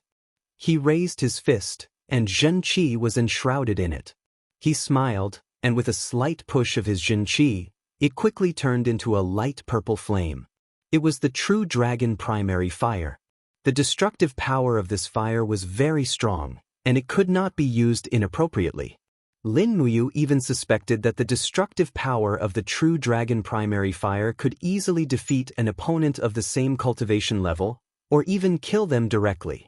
Stepping out of the secret chamber, Gu Yang was taking a morning breath. The so-called morning breath was to breathe in and out the natural qi in the morning. This was Gu Yang's cultivation method. He only did this once a day, and Gu Yang would not miss it. Opening one eye, Gu Yang glanced at Lin Muyu, and said with a smile, "Lin Ji, your cultivation has improved. This old man won't send you off. You can go and have your breakfast before going to the temple." "Thank you, Master Gu Yang, for protecting me." Lin Muyu cupped his hands and bowed respectfully. Gu Yang smiled and did not reply. In fact, this kid's cultivation was indeed very good, but he was humble and cautious, without any arrogance. There were fewer and fewer young cultivators like him. Looking at so many young warriors in the Holy Temple, Zhen Fang was too arrogant because of his noble background, while Zhao Jin, Ouyang Qiu and the others were too murderous and arrogant. Lin Muyu, who had started as a sparring partner, seemed to have a much higher state of mind than these people. The sea can accommodate hundreds of rivers, and those who have a broad mind will eventually reach a higher level of cultivation. "Master Lin Ji," a servant called out from afar, and said with a respectful smile, "Great Deacon Lei Hong is calling you to the Holy Temple." "Okay." Lin Muyu did not eat, and went straight to the Holy Temple. Far away, Lei Hong sat on the seat of the Great Deacon, and said with a smile, "Lin Yi, you're here? Go to the testing device and see how much your cultivation has improved." With a leap, he landed on the bright and transparent disc, and with a low shout, he activated his true qi. Immediately, his true chi was injected into the device under his feet, and a spirit stone beside him quickly leaped up, 5 long and 7 short. Battle Saint, not bad, not bad. Lei Hong stroked his beard and said with a satisfied smile, all right, go, the morning training is about to begin, your body has fully recovered, right? I have recovered, thank you, Grandpa Lei Hong. Go. Yes. After finishing his meal, the time was just right, and when he arrived at the training hall, a group of sparring partners revealed a cheerful smile. Master Lin Ji is here. That's great. After her bloodline was reconstructed by the dragon forging bone remnant scroll, Lin Muyu's aura had also changed a little. Although she was amiable and approachable, there was a kind of awe-inspiring feeling that made a group of sparring partners feel reverence. Lin Ji, you finished your closed-door training? A young Copper Star sparring partner said with a smile. Lin Muyu knew this person, and although she did not know his real name, his nickname was Little Bean Sprout. His strength was not bad, but he seemed to be a little off today. His face was full of bruises, and his nose was crooked, as if the bridge of his nose was broken. Lin Muyu could not help but frown, and asked, Little Bean Sprout, what happened to your nose? And nothing. Little Bean Sprout hurriedly turned his face away. Qin Xiling, who was at the side, frowned and said, Lin Ji, Little Bean Sprout fought with Silver Star instructor Deng Zilin yesterday, and it was Deng Zilin who injured him. He did not control his strength at all. Little Bean Sprout gritted his teeth. Xiling, don't say any more. At this moment, a sturdy Silver Star instructor walked over. He was wearing armor, and there was a proud smile on his face. It was Deng Zilin. He raised his gaze and said, Lord Deacon, I still want to fight with Little Bean Sprout today. He is my best punching bag. The deacon on duty was really Zhen Fong, and he sneered, as you wish. Little Bean Sprout's body trembled, and he lowered his head, not daring to look up. This was the fate of the Holy Temple's sparring partners, lowly. Moreover, most of the sparring partners were commoners, and for the sake of their livelihood and that bit of Jinin coins, they were willing to risk their lives to get beaten up. Although Lin Muyu had a good background in reality, and was the young master of the Long Exang group, he had no reason to sympathize with people like Little Bean Sprout who came from a poor background. Humans were born kind, and to him, this seemed to be a kind of instinct. Raising his arms slightly, Lin Muyu smiled and said, Lord Deng Zilin is a Silver Star instructor, and sparring with a Copper Star sparring partner is not up to standard. Why don't you let me spar with you today? Deng Zilin's gaze turned cold and he said, Lin Ji, you want to stand up for others? Heh, don't think that just because the Great Deacon is protecting you, you can do whatever you want. Lin Muyu raised his eyebrows and said, Why, you don't dare? Why not? Deng Zilin snorted coldly and said, Let's spar then. Lord Deacon, please arrange for me to spar with Lin Ji. Zhen Fong nodded happily and said, As you wish. A few minutes later, in the training room, Deng Zilin took off his armor, and his strong muscles shone brightly. He summoned a ferocious tiger martial soul, and said with a smile, Come on, Lin Ji, let me see if you have 3 heads and 6 arms. As soon as he finished speaking, he directly punched at Lin Muyu's chest like a thunderbolt. Lin Muyu did not summon his martial soul, and raised his arm to block, relying on the strength of skin forging and bones honing to resist. Under the direct attack, he did not move an inch, but Deng Zilin was actually forced to take a few steps back. In an instant, Deng Zilin's face was a little pale. He knew that Lin Muyu was strong, but he did not know that this kid could block his attack without the support of his martial soul. The orange martial soul's power slowly flowed, and Lin Muyu summoned the black tortoise shell and the dragon scale wall, and said with a smile, Lord Deng, you are too impatient. Come on, we have the whole morning to spar. Deng Zilin was defeated in one attack, and he could only complain in his heart.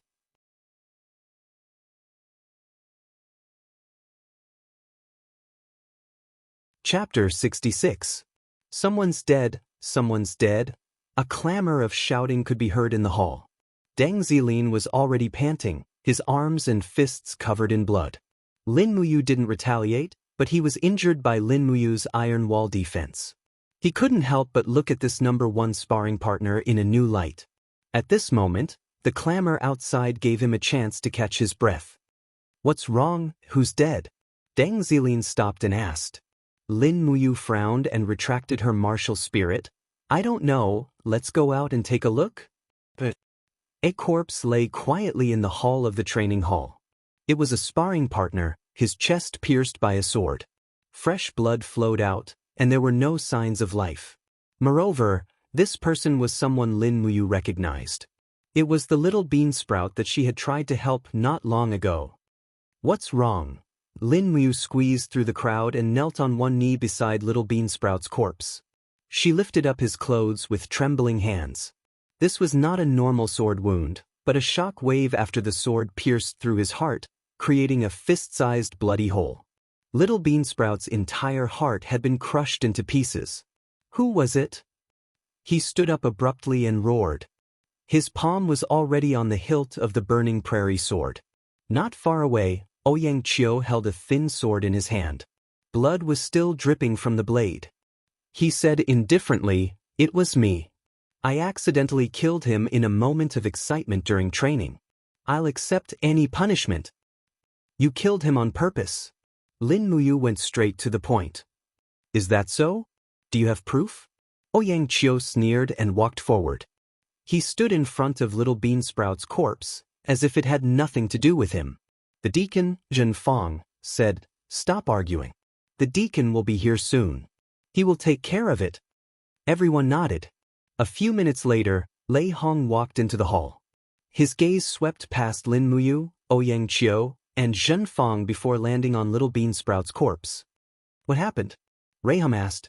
Xianxia knelt on one knee and said, "Great Deacon, I accidentally killed this Copper Star sparring master during the trial. I am willing to accept any punishment. I only ask for Great Deacon's forgiveness." Lei Hong frowned and said, "Deacon Guyang, how should we deal with this matter?" Guyang opened the thick scroll and carefully read through it.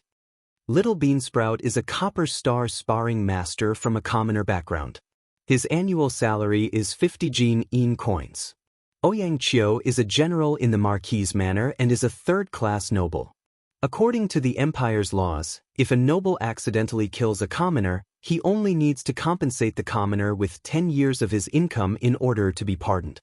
Thus, according to the law, Xianxia accidentally killed Little Beansprout, so he has to compensate Little Beansprout's family 500 Jin coins. What? Lin Muyu was stunned for a moment and hurriedly said, "Deacon Guyang, Xianxia clearly killed him on purpose. You didn't even examine the corpse carefully. How can you be sure that it was an accident?" Guyang said, "Lin Ji, pay attention to your words. According to the Empire's laws, a noble killing a commoner is a lesser crime. Don't tell me you don't know this?" Lin Muyu clenched her fists and said angrily, "A life for a life. What nobles and commoners? What kind of bullshit law is this?" Lei Hong shouted, "Lin Ji, shut up. You've lost your composure. Go back to your room and cultivate." Guyang also nodded and said, "Lin Ji, go back to your room. There's no need to say anything else." Lin Muyu was so angry that her body was trembling. Is there still justice in this world? Are all of you blind? Xianxia intentionally killed Little Beansprout, don't you understand? Lin Ji. Lei Hong roared, and an invisible pressure descended. Immediately, Lin Muyu felt as if a mountain was pressing down on him, and he couldn't help but want to kneel down. However, he gritted his teeth and circulated his true qi. He glared at Lei Hong and said through gritted teeth, "Someone must pay for Little Beansprout's death." Pa pa pa. The stone tiles under his feet cracked, but he still struggled to hold on. The veins on his body bulged, and under the pressure of Raham's domain, the blood vessels in his eyes began to slowly seep out.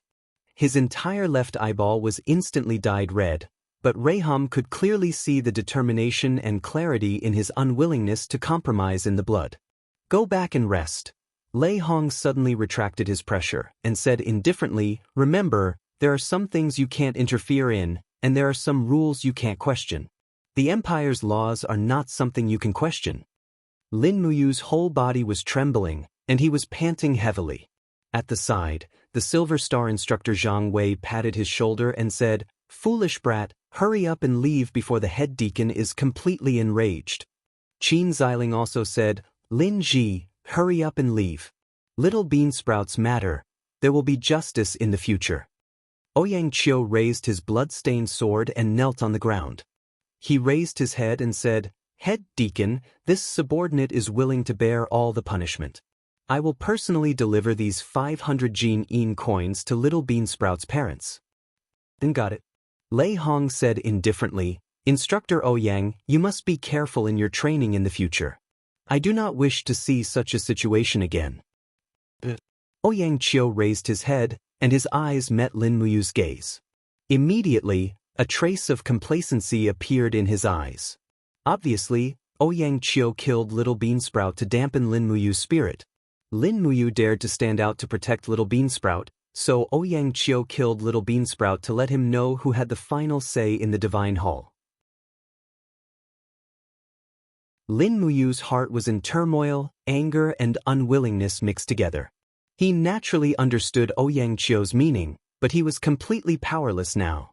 It seemed that his protection had harmed Little Bean Sprout. Without saying a word, he turned around and returned to the secret chamber to continue cultivating.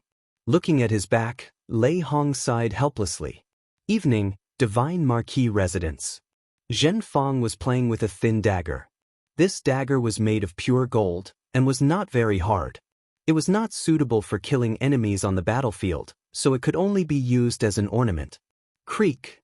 The door opened, and a servant walked up and said respectfully, "Little Margu, the person is here. Let him in." "Yes." The servant turned around to call for the person behind him. Very quickly, a thin man walked in. His eyes were sunken into his eye sockets, his cheekbones were high, and his eyes emitted a frightening light. After stepping into the room, he cupped his fists and smiled. "Zhong Sui Sui greets Little Marquis." "You are Zhong Sui Sui?" Zhen Fang sneered and said, "It is rumored that you are the most ruthless assassin in Lanyan City. I wonder if the rumors are true." Zhong Sui Sui raised his head and smiled, his eyes filled with killing intent. "Little Marquis wants to verify it?" "Why not?" Zhen Fang opened his hand, and a treasure sword several meters away was unsheathed with a clicking sound. In an instant, it was grasped in his hand, and he smiled. "Zhong Sui Sui, come, let me see if you have the qualifications to be used by me." Zhong Sui Sui sneered, and suddenly rushed forward in a flash. A sharp sword appeared in his hand, and with a light shake of his wrist, 3 sword flowers attacked Zhen Fang's neck, chest, and abdomen. It was incomparably ruthless. Zhen Fang was suddenly shocked, and his martial spirit came out of his body. The thin sword in his hand flew up and down, blocking Zhong Sui Sui's attack twice. However, the speed of the third attack was too fast, and there was no time to block it. He could only condense 2 chi armors together to block it. Pooh! Zhong Sui Sui's longsword was surrounded by a strong wind, and this strong wind actually forcefully blew open the defense of the chi armor. The sword blade cut through Zhen Fang's clothes, and directly pressed against his abdomen. A trace of icy cold pain made Zhen Fang break out in a cold sweat, and he stood there, unable to move. "How dare you, Zhong Sui? You dare to harm a single hair of the Little Marquis."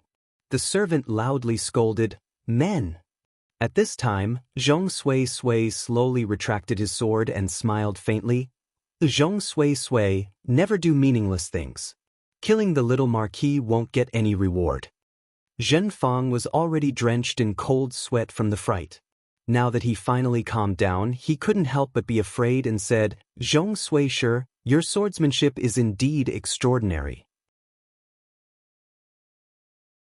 I have never seen such a fast sword before." Zhong Sui chuckled and cupped his fists. "Little Marquis is too kind.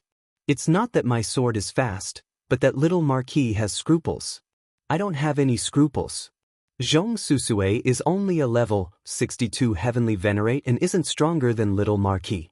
Tell me, Little Marquis must have someone you want to eliminate by asking me to come here, right?" "Yes." Zhen Fang nodded and said, "I need you to help me enter the sacred hall to kill someone." "What? Killing people in the War Saint Hall?" Zhong Sui shuddered slightly. What, you don't dare? Zhen Fang sneered. Zhong Sui said faintly, then I'll have to pay more. The risk of killing someone in the sacred temple is too great. After all, Raham, that old man in the sanctuary realm, is still in the sacred temple. It's fine if I kill him easily, but if I get entangled, I'm afraid I'll lose my life in the sacred temple. Tell me, who do you want me to kill? Linji, Zhen Fang said lightly. Oh, are you the rumored new Gold Star sparring master in the sanctum? That's not all. This person is the fugitive Lin Muyu of Kathaya City. So it's the Lin Muyu who killed 4 of the 7 martial saints. Zhong Sui couldn't help laughing and raised 3 fingers. Little Marquis, as long as you give me this number, I promise you will see Lin Muyu's head tomorrow morning. 30,000 Jinin coins? Zhen Fang asked. Haha. Zhong Sui's laughter reached the sky. Little Marquis sure knows how to joke. I'm talking about 300,000 Jinin coins, not a mere 30,000. What? Zhen Fang was shocked. A mere Lin Muyu, his head is worth that much? Zhong Sui sneered. Songnan Province's governor Hu Tianning offered a bounty of 100,000 Jinin coins but still failed to capture this person. Moreover, more than half of the 7 martial saints died. Now that Lin Muyu has entered the sacred temple, his cultivation has increased even more, and he has the old man Raham's protection. Killing him is equivalent to putting your own head on the line. I only want 300,000 Jinin coins. I'm just worried that little Marquis won't be able to take out more. Zhen Fang's eyes were cold. It's a deal.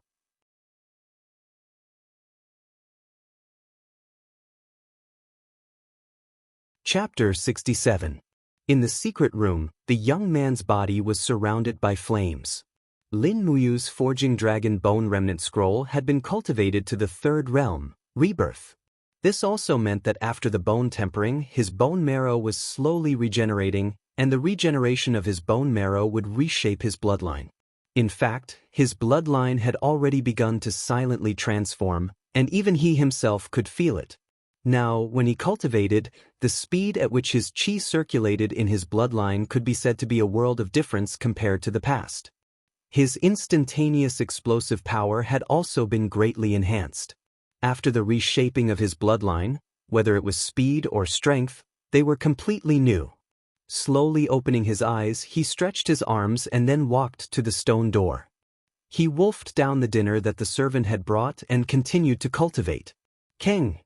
The burning prairie sword was unsheathed. Under the infusion of qi, the sword's blade slowly emitted a fiery light. This long sword from Yi Liang was indeed a treasure. The windriding sword technique flowed like water. With his talent and comprehension, he had already mastered the technique. In fact, Lin Muyu's current swordsmanship was considered to be above average.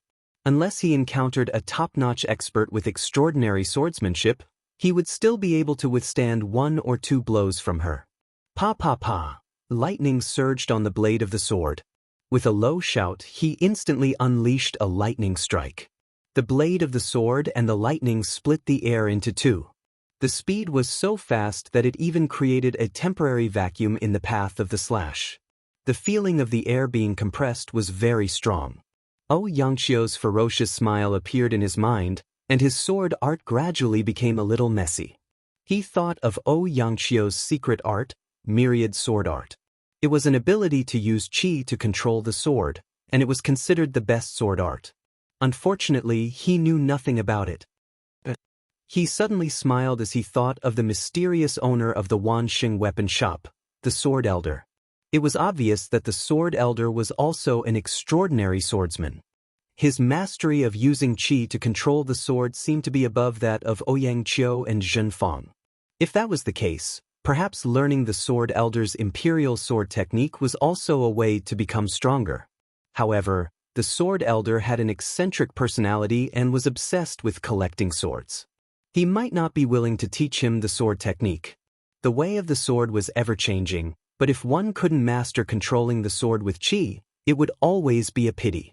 After all, when it was necessary in battle, controlling the sword with qi could play an amazing role. Forget it, I'll go back to the Sword Elder and test him. After practicing the wind-riding swordsmanship 5 times in a row, Xianxia heaved a sigh of relief and returned to the stone bed to cultivate his Xianxia. The Xianxia in his body was still not strong enough. Outside the window, the moon was bright and the stars were sparse. In the blink of an eye, it was almost midnight. Rustle. With a soft sound, he opened his eyes and looked towards the stone door. There seemed to be a flash of qi. Could it be that Grandpa Lei Hong had come to spy on his cultivation again? Thinking of Lei Hong, Lin Muyu felt angry and funny at the same time. In fact, Lei Hong was more like a naughty child. He was happy to bet with his peers like Chu Chu and Guyang, and he also took special care of Lin Muyu. Although Zhang Xian was almost injured during the day, it was not Lei Hong's fault. Lei Hong was the great deacon of the temple and one of the 6 white-robed royal guards of the Qin Empire. Naturally, he would strictly uphold the laws of the empire. Lin Muyu came from a civilized society, so he would naturally be angry. However, in the eyes of Zhang Wei, Qin Xiling and Lei Hong, an instructor killing a sparring partner and a noble killing a commoner seemed to be a very normal thing. Thinking of this, Zhang Xian began to understand Grandpa Lei Hong. He closed his eyes and continued to cultivate. The true qi in his body slowly flowed through his veins. Even the naked eye could see the faint image of a fiery red true dragon circling around his body. Unknowingly, his veins were being tempered and reshaped again and again. Of course, Lin Muyu was still unaware of the changes that were happening to him. He completely relaxed his mind and allowed the true qi to circulate within his body. Another huge advantage of the Dragon Forging Bone Remnant Scroll was unlimited cultivation. Every time the true qi circulated within his body, his strength would increase by a little. Repeating this process, as long as he continued to cultivate according to the mental cultivation method, his strength would naturally become stronger and stronger. Just as he was about to enter a state of deep sleep, the voice of the female elf official Lulu suddenly sounded in his ears. "Big brother, be careful."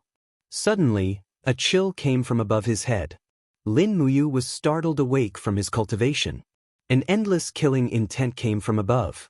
Without thinking, he turned sideways and rolled off the stone bed. Flames surged behind him. The attacker's sword directly pierced through the stone bed, splitting it into pieces.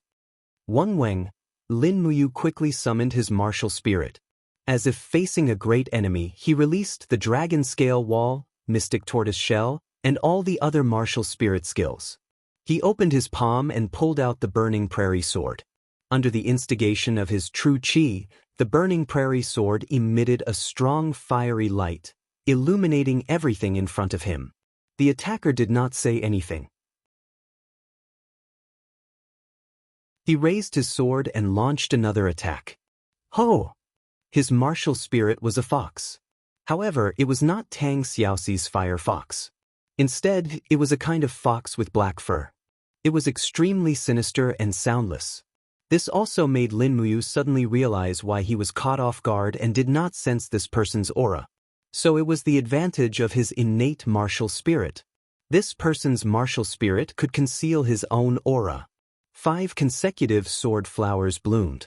In an instant, 5 sword thrusts erupted. This person's sword was too fast. However, after Lin Muyu had gone through the bone tempering and marrow cleansing, even his eyesight had improved a lot. He could see clearly. With a shake of the burning prairie sword, Keng King King, he deflected 3 attacks. The remaining 2 were all eaten by the mystic tortoise shell. Pu-piu, 2 holes appeared on the mystic tortoise shell. Lin Muyu also felt a pain in her chest. The moment she came into contact with the sword, her martial spirit had already been injured. But, with a low roar, countless gourd vines drilled out from the cracks of the stone and attacked the opponent. The attacker clearly had extraordinary skills. He did not retreat. His long sword was filled with the luster of Do Qi. With a loud roar, the sword light wreaked havoc, engulfing the surroundings and chopping all the gourd vines into pieces. After Lin Muyu attacked, the angle of the lightning strike's attack was actually seen through. It was directly blocked. The attacker smiled complacently. With a swing of his sword, the steel sword actually produced a suction force. It brought the burning prairie sword downwards while it swept the sword in the air. Lin Muyu hurriedly lowered her head. A chill swept past the top of her head, even cutting off a few strands of her hair. Damn, this person's sword was fast and fierce. She held the burning prairie sword tightly and retreated. She used the falling star steps to dodge, but behind her was a field of coldness. The attacker's fierce sword landed on the mystic tortoise shell. The mystic tortoise shell finally broke. Sword domain. Amidst the attacker's low roar, the ground under Lin Muyu's feet seemed to have become a purgatory abyss. Streaks of sword chi wreaked havoc in the surroundings. It was as if millions of sword chi were waiting for her next move. If she was the slightest bit careless, she would end up being dismembered by tens of thousands of swords. This was probably a higher level of using chi to control the sword, right? In this desperate situation, Lin Muyu stepped on the ground with one foot and leaped up. While in the air, she dodged the sword chi attack and raised her hand to throw a flying dagger. Using a hidden weapon to attack? Despicable! The attacker dodged the demonic noise dagger, but the sword domain was also broken. Sword chi absolute track. He let out a low roar and loosened the hand holding the sword. The long sword flew over quickly, bringing with it streaks of sword chi. The secret room was too small, and Lin Muyu had no way to dodge. He quickly opened his hand, and countless green vines rose up to form a barrier. At the same time, he used the remaining true chi to form the dragon scale wall. Bang, bang, bang. Amidst the violent sound, the opponent's sword chi instantly shattered the dragon scale wall's defense. Puchi. The long sword pierced through his shoulder. Lin Muyu took a few steps back, and blood spurted out. He had been at a disadvantage. His burning prairie sword couldn't even touch a hair of his opponent. This was the brilliance of the sword control technique. It killed people from 10 meters away, and it didn't give the opponent any chance. Ha! The attacker laughed proudly and took off his mask, revealing a thin face. He mocked. I was wondering who that Lin Muyu was. Now that I think about it, he's just SOSO. You should die contentedly under my sword. As he spoke, he opened his hand, and an invisible force drove the sword back. But Lin Muyu suddenly opened his hand, and the true chi of the dragon scale wall lingered around his fingers. He forcefully grabbed the edge of Zhong Sui's sword. Under the skin tempering and bone tempering, his bones were surprisingly hard, and he didn't feel much pain. He suddenly pulled back and shouted, "Do you still want to take back your weapon?" Zhong Sui's eyes turned cold. What a lunatic! He flew forward, grabbed the hilt with one hand, and activated his Do Chi. Suddenly, the long sword began to flip, and the invisible sword chi raged, shredding the skin of Lin Muyu's left hand inch by inch. Instantly, it was a bloody mess. But what Lin Muyu wanted was just this one chance. Voila! A purple flame scuttled on the burning prairie sword, true dragon vital fire. When Lin Muyu attacked with a vigorous aura, Zhong Sui's eyes were filled with disdain. Because in his eyes, Lin Muyu's attack didn't have any technique, and it even looked very clumsy. Even a 10-year-old child could do this. Ha! With a shout, 3 chi armors condensed in front of his chest. Zhong Sui mocked, "Come on, kid." Roar! The true dragon vital fire lingered around the burning prairie sword. When the sword was less than 10 centimeters away from his chest, Zhong Sui suddenly felt something was wrong. It was a power that he had never experienced before, overbearing and vigorous. Pooh! The blade pierced through the chi armor, and the true dragon vital fire burned through his defense. It quickly pushed into his chest and pierced through Zhong Sui's heart. Killed in one strike. Zhong Sui's entire body was nailed to the stone wall by Lin Muyu's sword. His eyes were filled with endless fear and unwillingness. Before he died, he looked at Lin Muyu and muttered, "For you." Lin Muyu said indifferently, "Are you sent by Zhenfeng?" "Yes, then you can die." The true dragon vital fire was activated, and it directly burned Zhong Sui's heart into charcoal.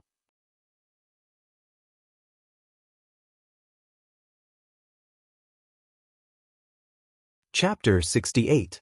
It was a pity that Zhong Shuxi's swordsmanship and Do Qi were above Lin Muyu's, but he had underestimated his opponent and underestimated Lin Muyu's ability to counterattack.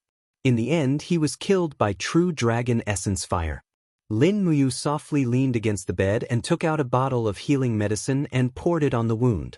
She didn't call for help and just sat there to recover her energy. She had to quickly heal the wound, or else it would be terrible if there were any internal injuries left. In the morning, the holy temple was in an uproar. A top-notch assassin had infiltrated the holy temple to assassinate a Venus training partner and was instead killed by the training partner. This news quickly spread throughout the holy temple and even more than half of the imperial capital. This was no small matter. What kind of place was the holy temple? It was the symbol of the empire's strongest power. Now, someone actually dared to enter the holy temple to kill someone. This was simply too daring. Pang! Lei Hong's palm landed on the blue embossed table. His face was full of anger as he faced a group of deacons, instructors, and training partners. His voice was abnormally cold as he said, "The holy temple is heavily guarded. Just who let this assassin in?" Zheng Fang stood there expressionlessly. Gu Yang said, "Great Deacon, we have found out. This assassin is called Zhong Shuxi and is a notorious bounty hunter in the Lanyan city. As long as he is given enough Jin-in coins, he is willing to do anything. This Zhong Shuxi even said that as long as someone can pay a sky-high price, he would dare to infiltrate the Zetian temple and take the emperor's head, the radiant king's head. Simply too daring." Lei Hong's face was ashen. Zhong Shuxi infiltrated the holy temple to kill someone. This was simply challenging his authority as the lord of the holy temple. Investigate thoroughly. The holy temple's walls are very high and there are guards at night.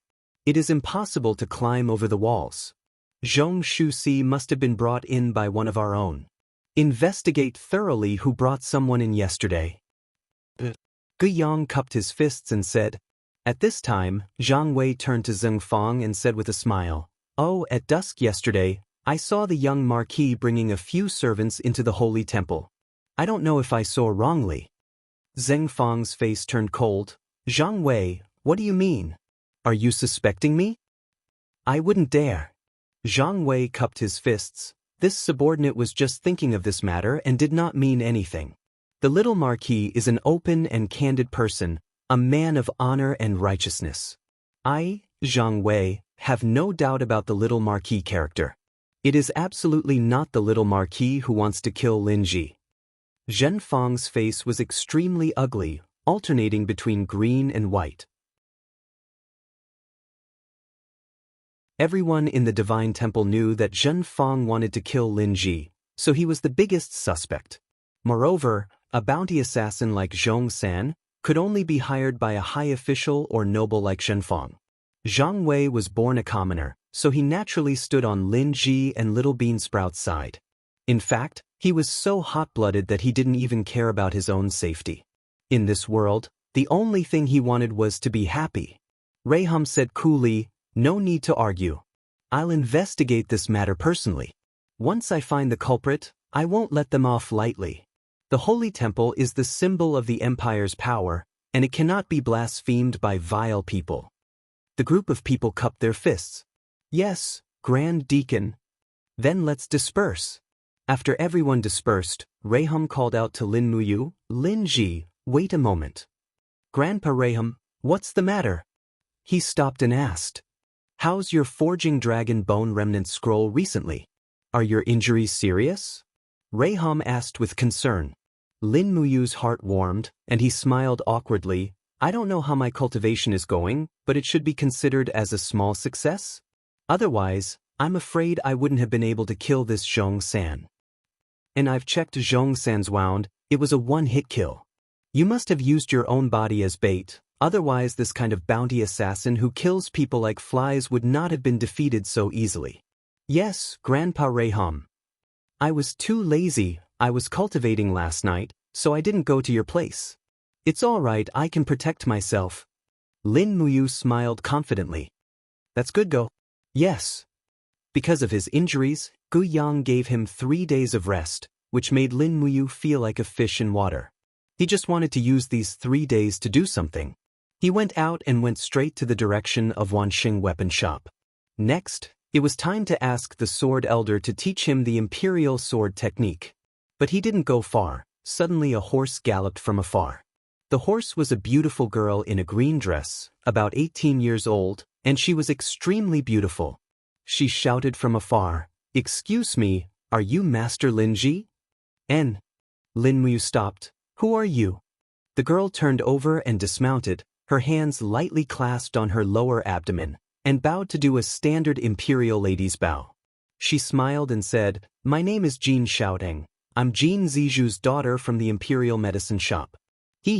I'm also the deputy leader of the imperial business. Master, the auction for the Peak of Dreams that you consigned to the medicine shop has been completed. I'm here to find you."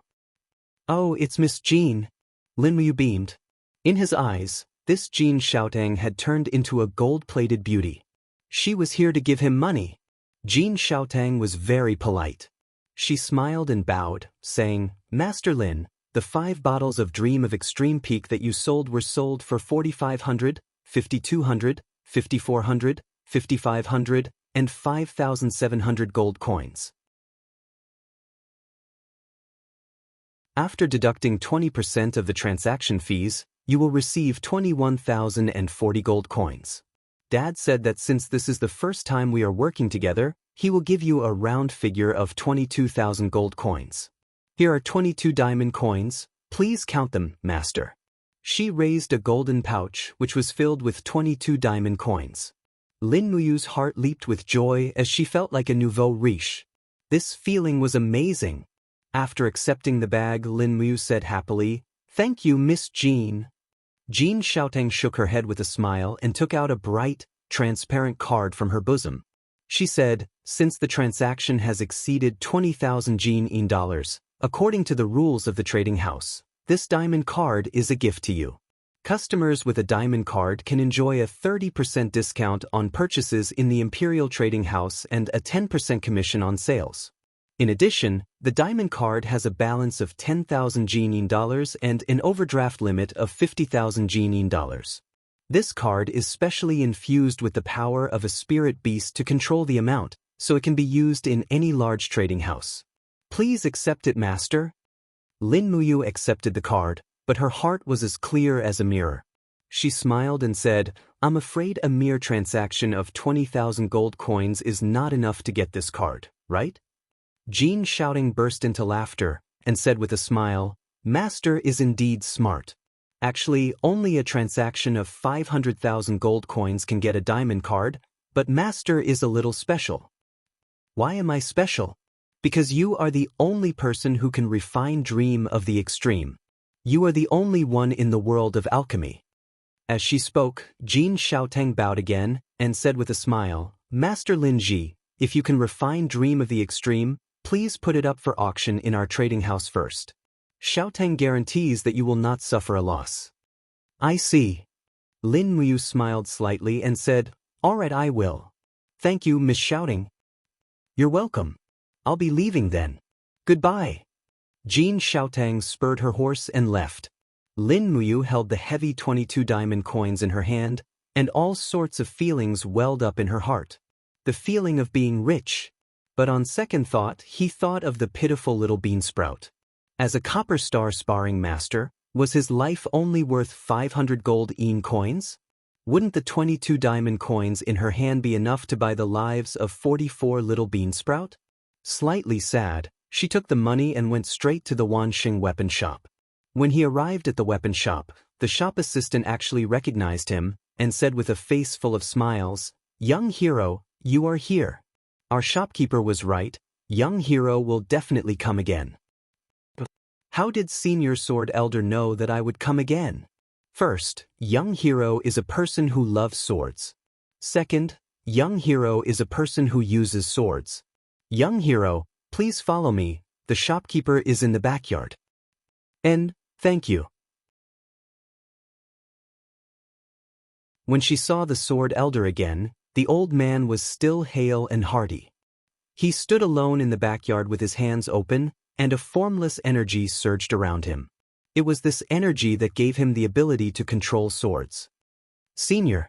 Lin Muyu bowed. As a member of the Holy Temple, it seemed that other forms of etiquette were not appropriate. The sword elder slowly turned around, and with a radiant face, he said with a smile, "Young hero, we meet again. Last time you came to broaden your horizons, I wonder what you are here for this time?"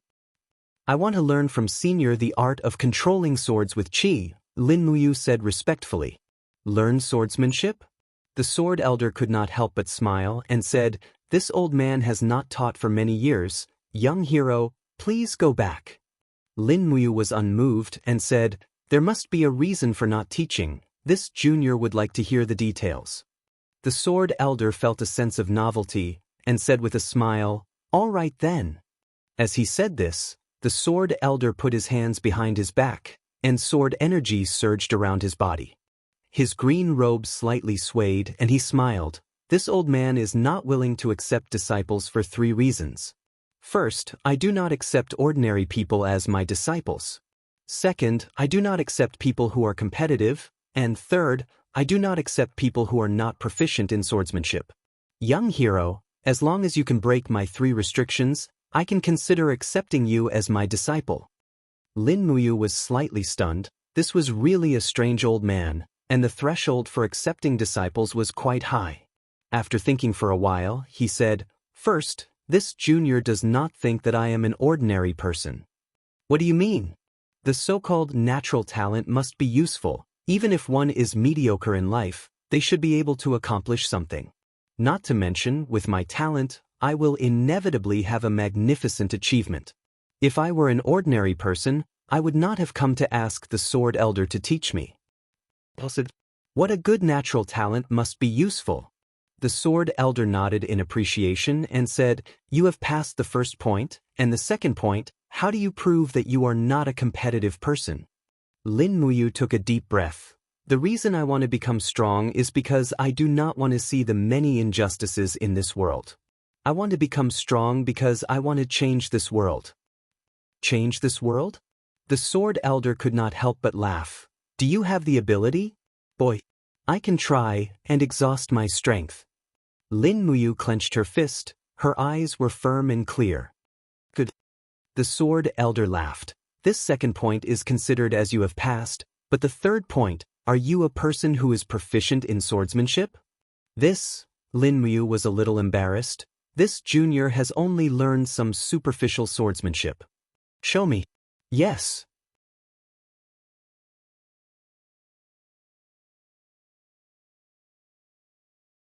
Chapter 69. A set of Imperial Wind Sword technique flowed down smoothly. When Lin Muyu sheathed her sword, the sword elder could be seen clapping his hands as he laughed. This third-rate sword technique seems to be useless."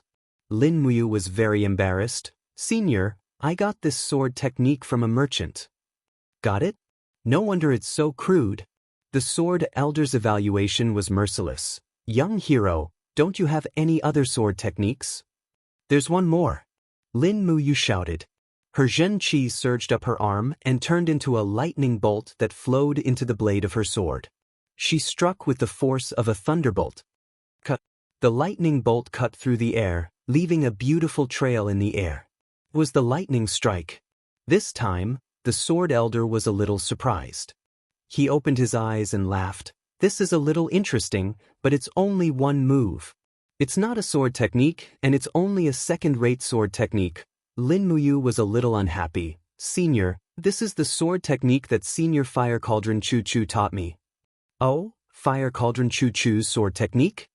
The sword elder laughed and tears almost came out. "This old man actually knows sword techniques? I only knew that Fire Cauldron Chu Chu's fist and palm techniques were the best in the world, but this old man actually knows sword techniques? Ha, no wonder he's so second-rate. Senior knows Grandpa Chu Chu." I don't know him." The sword elder stopped smiling and said, "Young hero, you meet the first and second conditions, but I'm sorry, you don't meet the third condition. You don't even know the swordsmanship, so you should go back and practice. When you have some achievements in the future, you can come back to this old man to compare skills. How about it?" Lin Muyu was a little unhappy. If I had already mastered sword techniques, then I wouldn't need to come here and be rejected by Senior. The sword elder couldn't help but laugh. Young hero is a very honest person. How about this? Young hero's foundation is not bad, but if you want to learn this old man's imperial sword technique, there is a condition. What condition? Bring me a godly weapon that I like. Lin Muyu was dazed. Does my Burning Prairie sword count? The Burning Prairie sword can only be regarded as a third-grade spirit-grade weapon. It can't be said to be a divine weapon. Young hero, you must bring at least a mysterious grade weapon that has been refined. What do you think? Taking a deep breath, Lin Muyu nodded and said, then, if I melt the Burning Prairie sword again, it will probably count, right? Reforging the Burning Prairie sword? The sword elder could not help but be dumbfounded. Could it be that you are also a blacksmith? I guess so. That's even better. If you really have the ability to reforge a mysterious grade weapon, I'll willingly teach you the sword control technique. How about it? This sword elder was indeed a person who was obsessed with swords. Lin Muyu said happily, then wait for my good news, Senior. After returning to the temple, his secret room was rearranged. The stone bed was changed, and he could move in again. Although someone had died in this secret room, Lin Muyu did not care anymore. In this chaotic world, what was the death of a person? What? He took out the crafting cauldron. The huge cauldron occupied a few meters of space in front of him, and it let out a buzzing sound of energy. The cauldron was an energy body, not a real crafting furnace, but Lin Muyu believed that no crafting furnace in this world was as precious as the crafting cauldron. Holding the Burning Prairie sword in his hand, he spun the Burning Prairie sword in the crafting cauldron. Lin Muyu slowly closed his eyes, feeling the aura and beast soul of the Burning Prairie sword. The so-called crafting was a process of refining and refining, but first, he must be able to feel the structure and organization of the crafting object. This process lasted for about 10 minutes, and the Burning Prairie sword had already begun to be peeled off and analyzed in front of his eyes. There were still some impurities in the body of the sword, especially at the edge of the blade, which greatly affected the sharpness of the blade. No wonder it was only a spirit-grade weapon. There were a few factors that affected the grade of a weapon. The first was the raw material.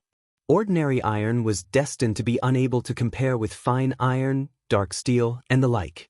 It was even more incomparable to some precious godly metals. The second factor was the purity. The more impurities there were, the harder and more tensile the weapon would be. The third factor was the refined spirit. The stronger the refined beast spirit in the weapon, the stronger the weapon would be. Whoosh! With a soft sound, the female elf officer, Lulu, flew out of Lin Muyu's body. She was a supporting elf, and in this world, she was actually more like a guiding light for Lin Muyu. Without Lulu's help, he might not even know how to release the crafting cauldron. Big brother! Lulu flapped her wings and said with a smile, the basic material of this Burning Prairie sword is dark iron, which is a very good material. However, there are a lot of impurities, and the beast soul is not strong enough. Big brother can refine the excess impurities, but I can only upgrade the Burning Prairie sword to a spirit-grade weapon at most. If you want to upgrade it to the mysterious grade, you will need to change to a more powerful beast soul. Lin Muyu nodded. Then what do I need? You will need about 2 to 3 kilograms of dark iron and a spirit stone from a spirit beast. It must be at least a fire-type spirit stone that is more than 5,000 years old, or it will not be able to upgrade to the mysterious grade. Is that so? I got it. He was not in a hurry to refine it. If a worker wanted to do a good job, he must first sharpen his tools.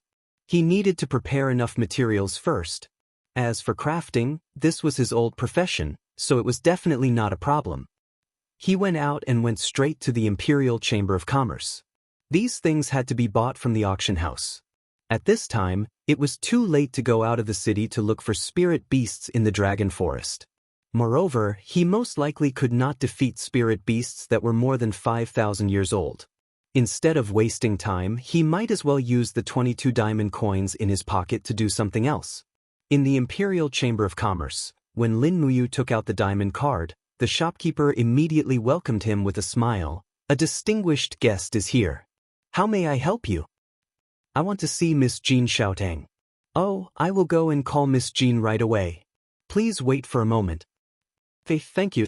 A few minutes later, Jean Xiaong, who was dressed in green, walked out of the back hall gracefully and said with a smile, Lin Ji, I did not expect that we would meet again so soon.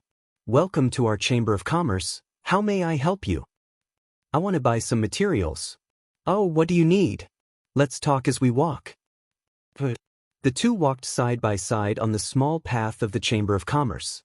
People were coming and going all around them. Lin Muyu said, I want 3 kilograms of dark steel.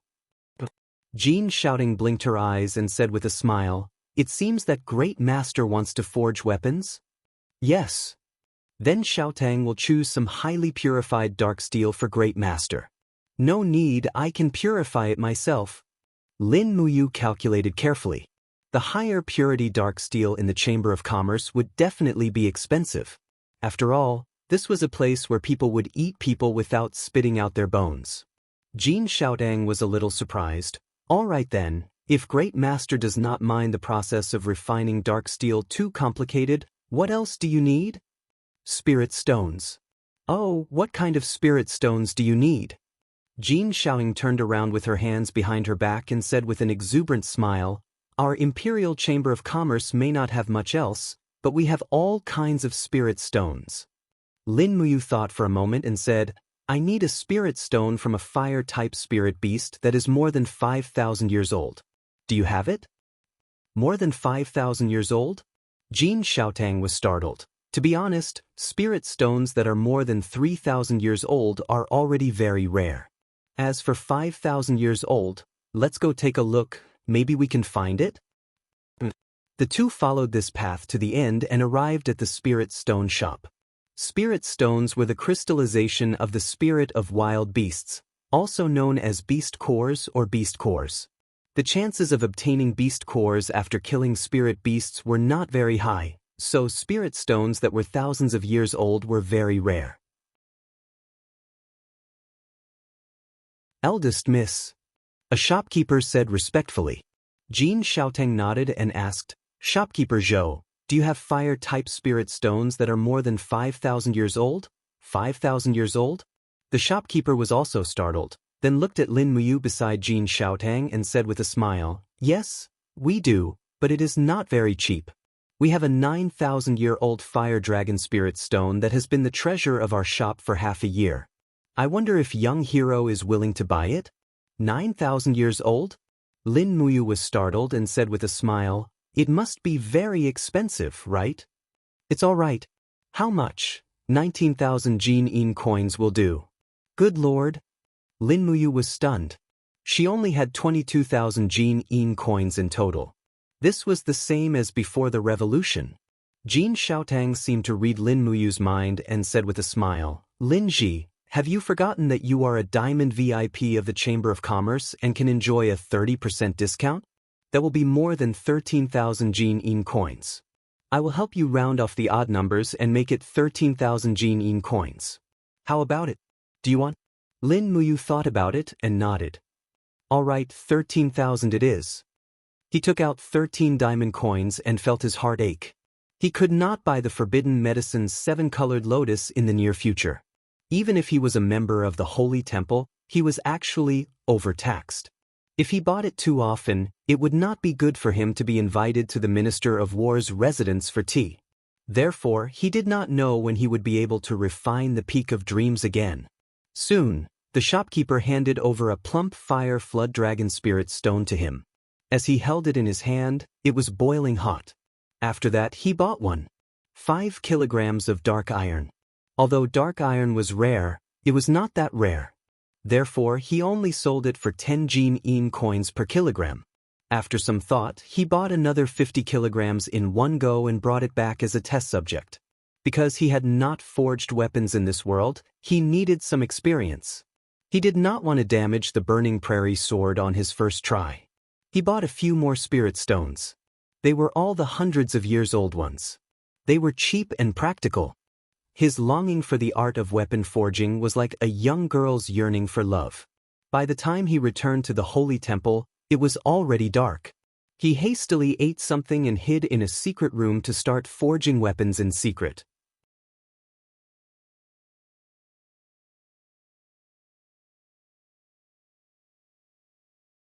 Chapter 70. Grandpa Lei Hong, don't peek. A rustling sound came from outside the stone door. Lin Muyu didn't need to look to know that Lei Hong was guarding her. Lei Hong laughed without blushing. You bought so much dark steel. Are you going to forge a weapon? It's a pity that you don't even have a furnace. Do you want me to get someone to bring one back for you? No need, just don't peek. All right, then focus on your cultivation. The footsteps faded away. Lei Hong had gone far away. Lin Muyu put down the dark steel and took out the artifact forging cauldron with one hand. The cauldron was surrounded by golden oracle bone inscriptions.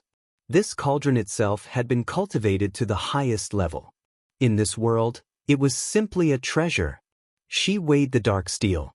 The Empire's weapons were generally very heavy. Swords usually weighed between 10 to 20 kilograms. In the words of Zhang Wei and the others, weapons are not heavy, so it doesn't hurt to cut people. Presumably, with Zhang Wei's character, if he were to go to the modern world, he would probably carry a watermelon knife and cut people everywhere. She chose a piece of dark steel that weighed about 20 kilograms. With a casual toss, the dark steel floated in the artifact forging cauldron. After removing the impurities, there should be 15 kilograms left. A sword should be about 15 kilograms. After all, it wasn't some spear or saber with a long handle.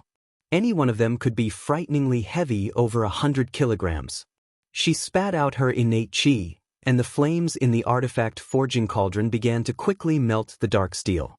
The temperature was extremely high, and the speed of smelting was also very fast.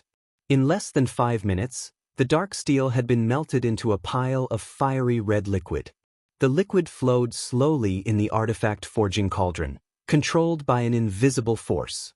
Of course, the source of this force was Lin Muyu. Innate qi surged, and specks of starlight floated up from the liquid. Those were the parts that were produced by the intense burning of the impurities in the liquid. After smelting for about 10 minutes, the dark steel's purity had reached at least 99.5%. This was already very difficult. Lin Muyu had carefully looked at the excellent weapons in the weapon shop. In fact, the dark steel's purity was less than 90%. Now that the smelting process was complete, it was time for the spirit stones. Lin Muyu took out a spirit stone. It was a 700-year-old bluestone beast spirit stone. With a wave of her hand, the spirit stone fell into the core of the cauldron and was immediately engulfed by the raging flames. The process of refining spirit stones was very simple. The stronger one's strength, the faster the refining speed. Lin Muyu's strength was already very strong. It was at least far above that of a 700-year-old spirit beast. But at the moment when the spirit stone was completely melted, there was a sudden roar, and a green beast rushed out from the cauldron. It raised its sharp claws and pounced on Lin Muyu. Ha! He was stunned and hurriedly summoned his martial spirit. The moment the black tortoise shell appeared, the fierce beast's sharp claws surged on the black tortoise shell. His chest was slightly hot, but he wasn't injured. Lin Muyu let out a low shout, and true energy came out of her body, directly blasting the fierce beast's spirit into the crafting treasure cauldron. Roar, roar. Although the bluestone beast was roaring, its voice was getting smaller and smaller, and in the blink of an eye, it was annihilated in a pile of molten iron. The beast's spirit was officially refined. Lin Muyu's forehead was covered with cold sweat, and his heart was filled with lingering fear. He didn't think that the refining process would be so dangerous. The beast's spirit inside the spirit stone would actually counterattack the refiner. It was truly terrifying. At this time, he couldn't help but worry about the next step of weapon forging. If that 9,000-year-old fire flood dragon beast's spirit counterattacked, how would he be able to withstand it? Thinking of this, he couldn't help but laugh. No wonder it was so difficult for the divine blacksmiths in this world to forge high-grade weapons. It turned out that there were so many requirements. Not only was there a requirement for blacksmiths, there was also a requirement for strength. It could be imagined that many divine blacksmiths had lost their lives to the beast spirit counterattack. "Big brother, what kind of sword do you need?" Lulu asked with a smile. She was now Lin Muyu's weapon forging assistant. The artifact refining cauldron quickly transformed into hundreds of sword shapes. These were all custom-made plans by Lulu. Lin Muyu casually glanced at them and chose a standard shape. Then the artifact refining cauldron's power surged, and an invisible force condensed into the shape of a sword. The molten iron along with the beast spirit slowly flowed into this invisible sword shape. Lin Muyu slowly released his true chi, and the artifact refining cauldron instantly cooled down. Puchi. The standard shape of the long sword fell into the pool at the side, stirring up streams of steam. After nearly half a minute, Lin Muyu reached out and took the long sword out. Holding it in her hand, she only felt that the sword light was cold. She smiled and said, "I still don't know how to distinguish the grade of a weapon." "Lu, do you know how?" The little elf puffed out her small chest and said with confidence, "Big brother, this is a 7th grade spirit grade weapon. Your first work is of the spirit grade. Not bad." "And that's good." Lin Muyu smiled with satisfaction. It seemed that as long as she cultivated hard, it wasn't impossible to become a generation of divine blacksmiths in this world. Even if she couldn't complete a divine weapon like Star, at least a mysterious grade weapon would be at her fingertips. She continued to forge 4 more swords. Among them, 3 were 7th grade spirit grade, and 1 was 6th grade spirit grade. After all, the materials weren't good enough, but it was still not bad. These black iron were all legendary 100-year black iron. They couldn't be considered precious and could only be forged at this level. Finally, it was time to reforge the Burning Prairie sword. She carefully placed the Burning Prairie sword into the crafting cauldron. However, the Burning Prairie sword was already a treasured sword, and it took a lot of effort to reforge it. After half an hour, the sword was finally melted. When the entire sword turned into a pile of molten iron, a low roar sounded, and as expected, the beast soul in the Burning Prairie sword appeared. Lin Muyu was prepared and smashed it with a heavy demonic sound fist. This way, the Burning Prairie sword became a weapon without a soul. But it didn't matter, the Fire Dragon Spirit Stone was already prepared. Closing her eyes, she carefully exhaled into the crafting cauldron to refine the impurities in the iron. Bits of fiery red starlight rose slowly and floated around the whole crafting cauldron before falling to the ground. After adding in new black iron, Lin Muyu started to refine the cauldron. About an hour later, the fiery red molten iron condensed into a stream and flowed like a red ribbon in the cauldron. All the impurities had been removed and the purity was definitely above 99.8%. This was the best that Lin Muyu could achieve with her current cultivation. She took a deep breath and took out the Fire Dragon Spirit Stone. The real dangerous adventure had just begun. The Fiery Flood Dragon Spirit Stone was abnormally stubborn. Just the refinement itself took nearly 2 hours. Just as the surface of the Spirit Stone was peeled off and melted, Lin Muyu, who was standing in the cauldron, quickly summoned her martial spirit. Dragon Scale Wall and Mystic Tortoise Shell were also activated. Roar! As expected, it still came. A fire dragon beast spirit pounced out from the spirit stone and opened its bloody mouth, directly smashing into the Mystic Tortoise Shell and the Dragon Scale Wall. Lin Muyu let out a low roar and waved her fists wildly. She even took out a freshly forged weapon and slashed at the beast spirit's strength.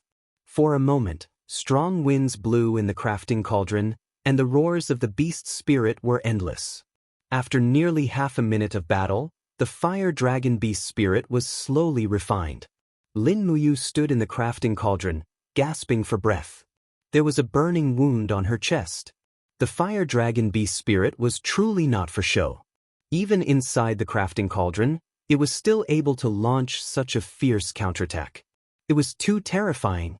However, Lin Muyu was still very glad that she had survived. In this case, the grade of this sword would definitely not be too low. The fire dragon beast spirit sank into the molten iron, and there was a faint hissing sound. Lin Muyu circulated her true qi and continued to refine the sword. Furthermore, she chose a dignified long sword from the sword model that Lulu had given her as the mold. The molten iron slowly flowed into the mold. The entire process of remolding the sword only took a few minutes. When the crafting cauldron dissipated, a fiery red long sword floated in the air. Lin Muyu pushed with her palm, and a strong gust of wind sent the long sword into the pool. Pooh! Intense steam rose up, evaporating more than half of the water in the pool. When she carefully fished the burning prairie sword out from the bottom of the pool, she had actually forgotten to carve a name for it. With no other choice, she raised her finger and spat out the true dragon yuan fire. Just like that, she used her finger to write the two words, burning prairie, on the blade of the sword. The characters were vigorous and forceful, and it was written in the style of Wang Shi. Lin Muyu had been learning calligraphy from her father since she was young, and her calligraphy skills were absolutely outstanding among her peers. Now, she could finally put it to good use.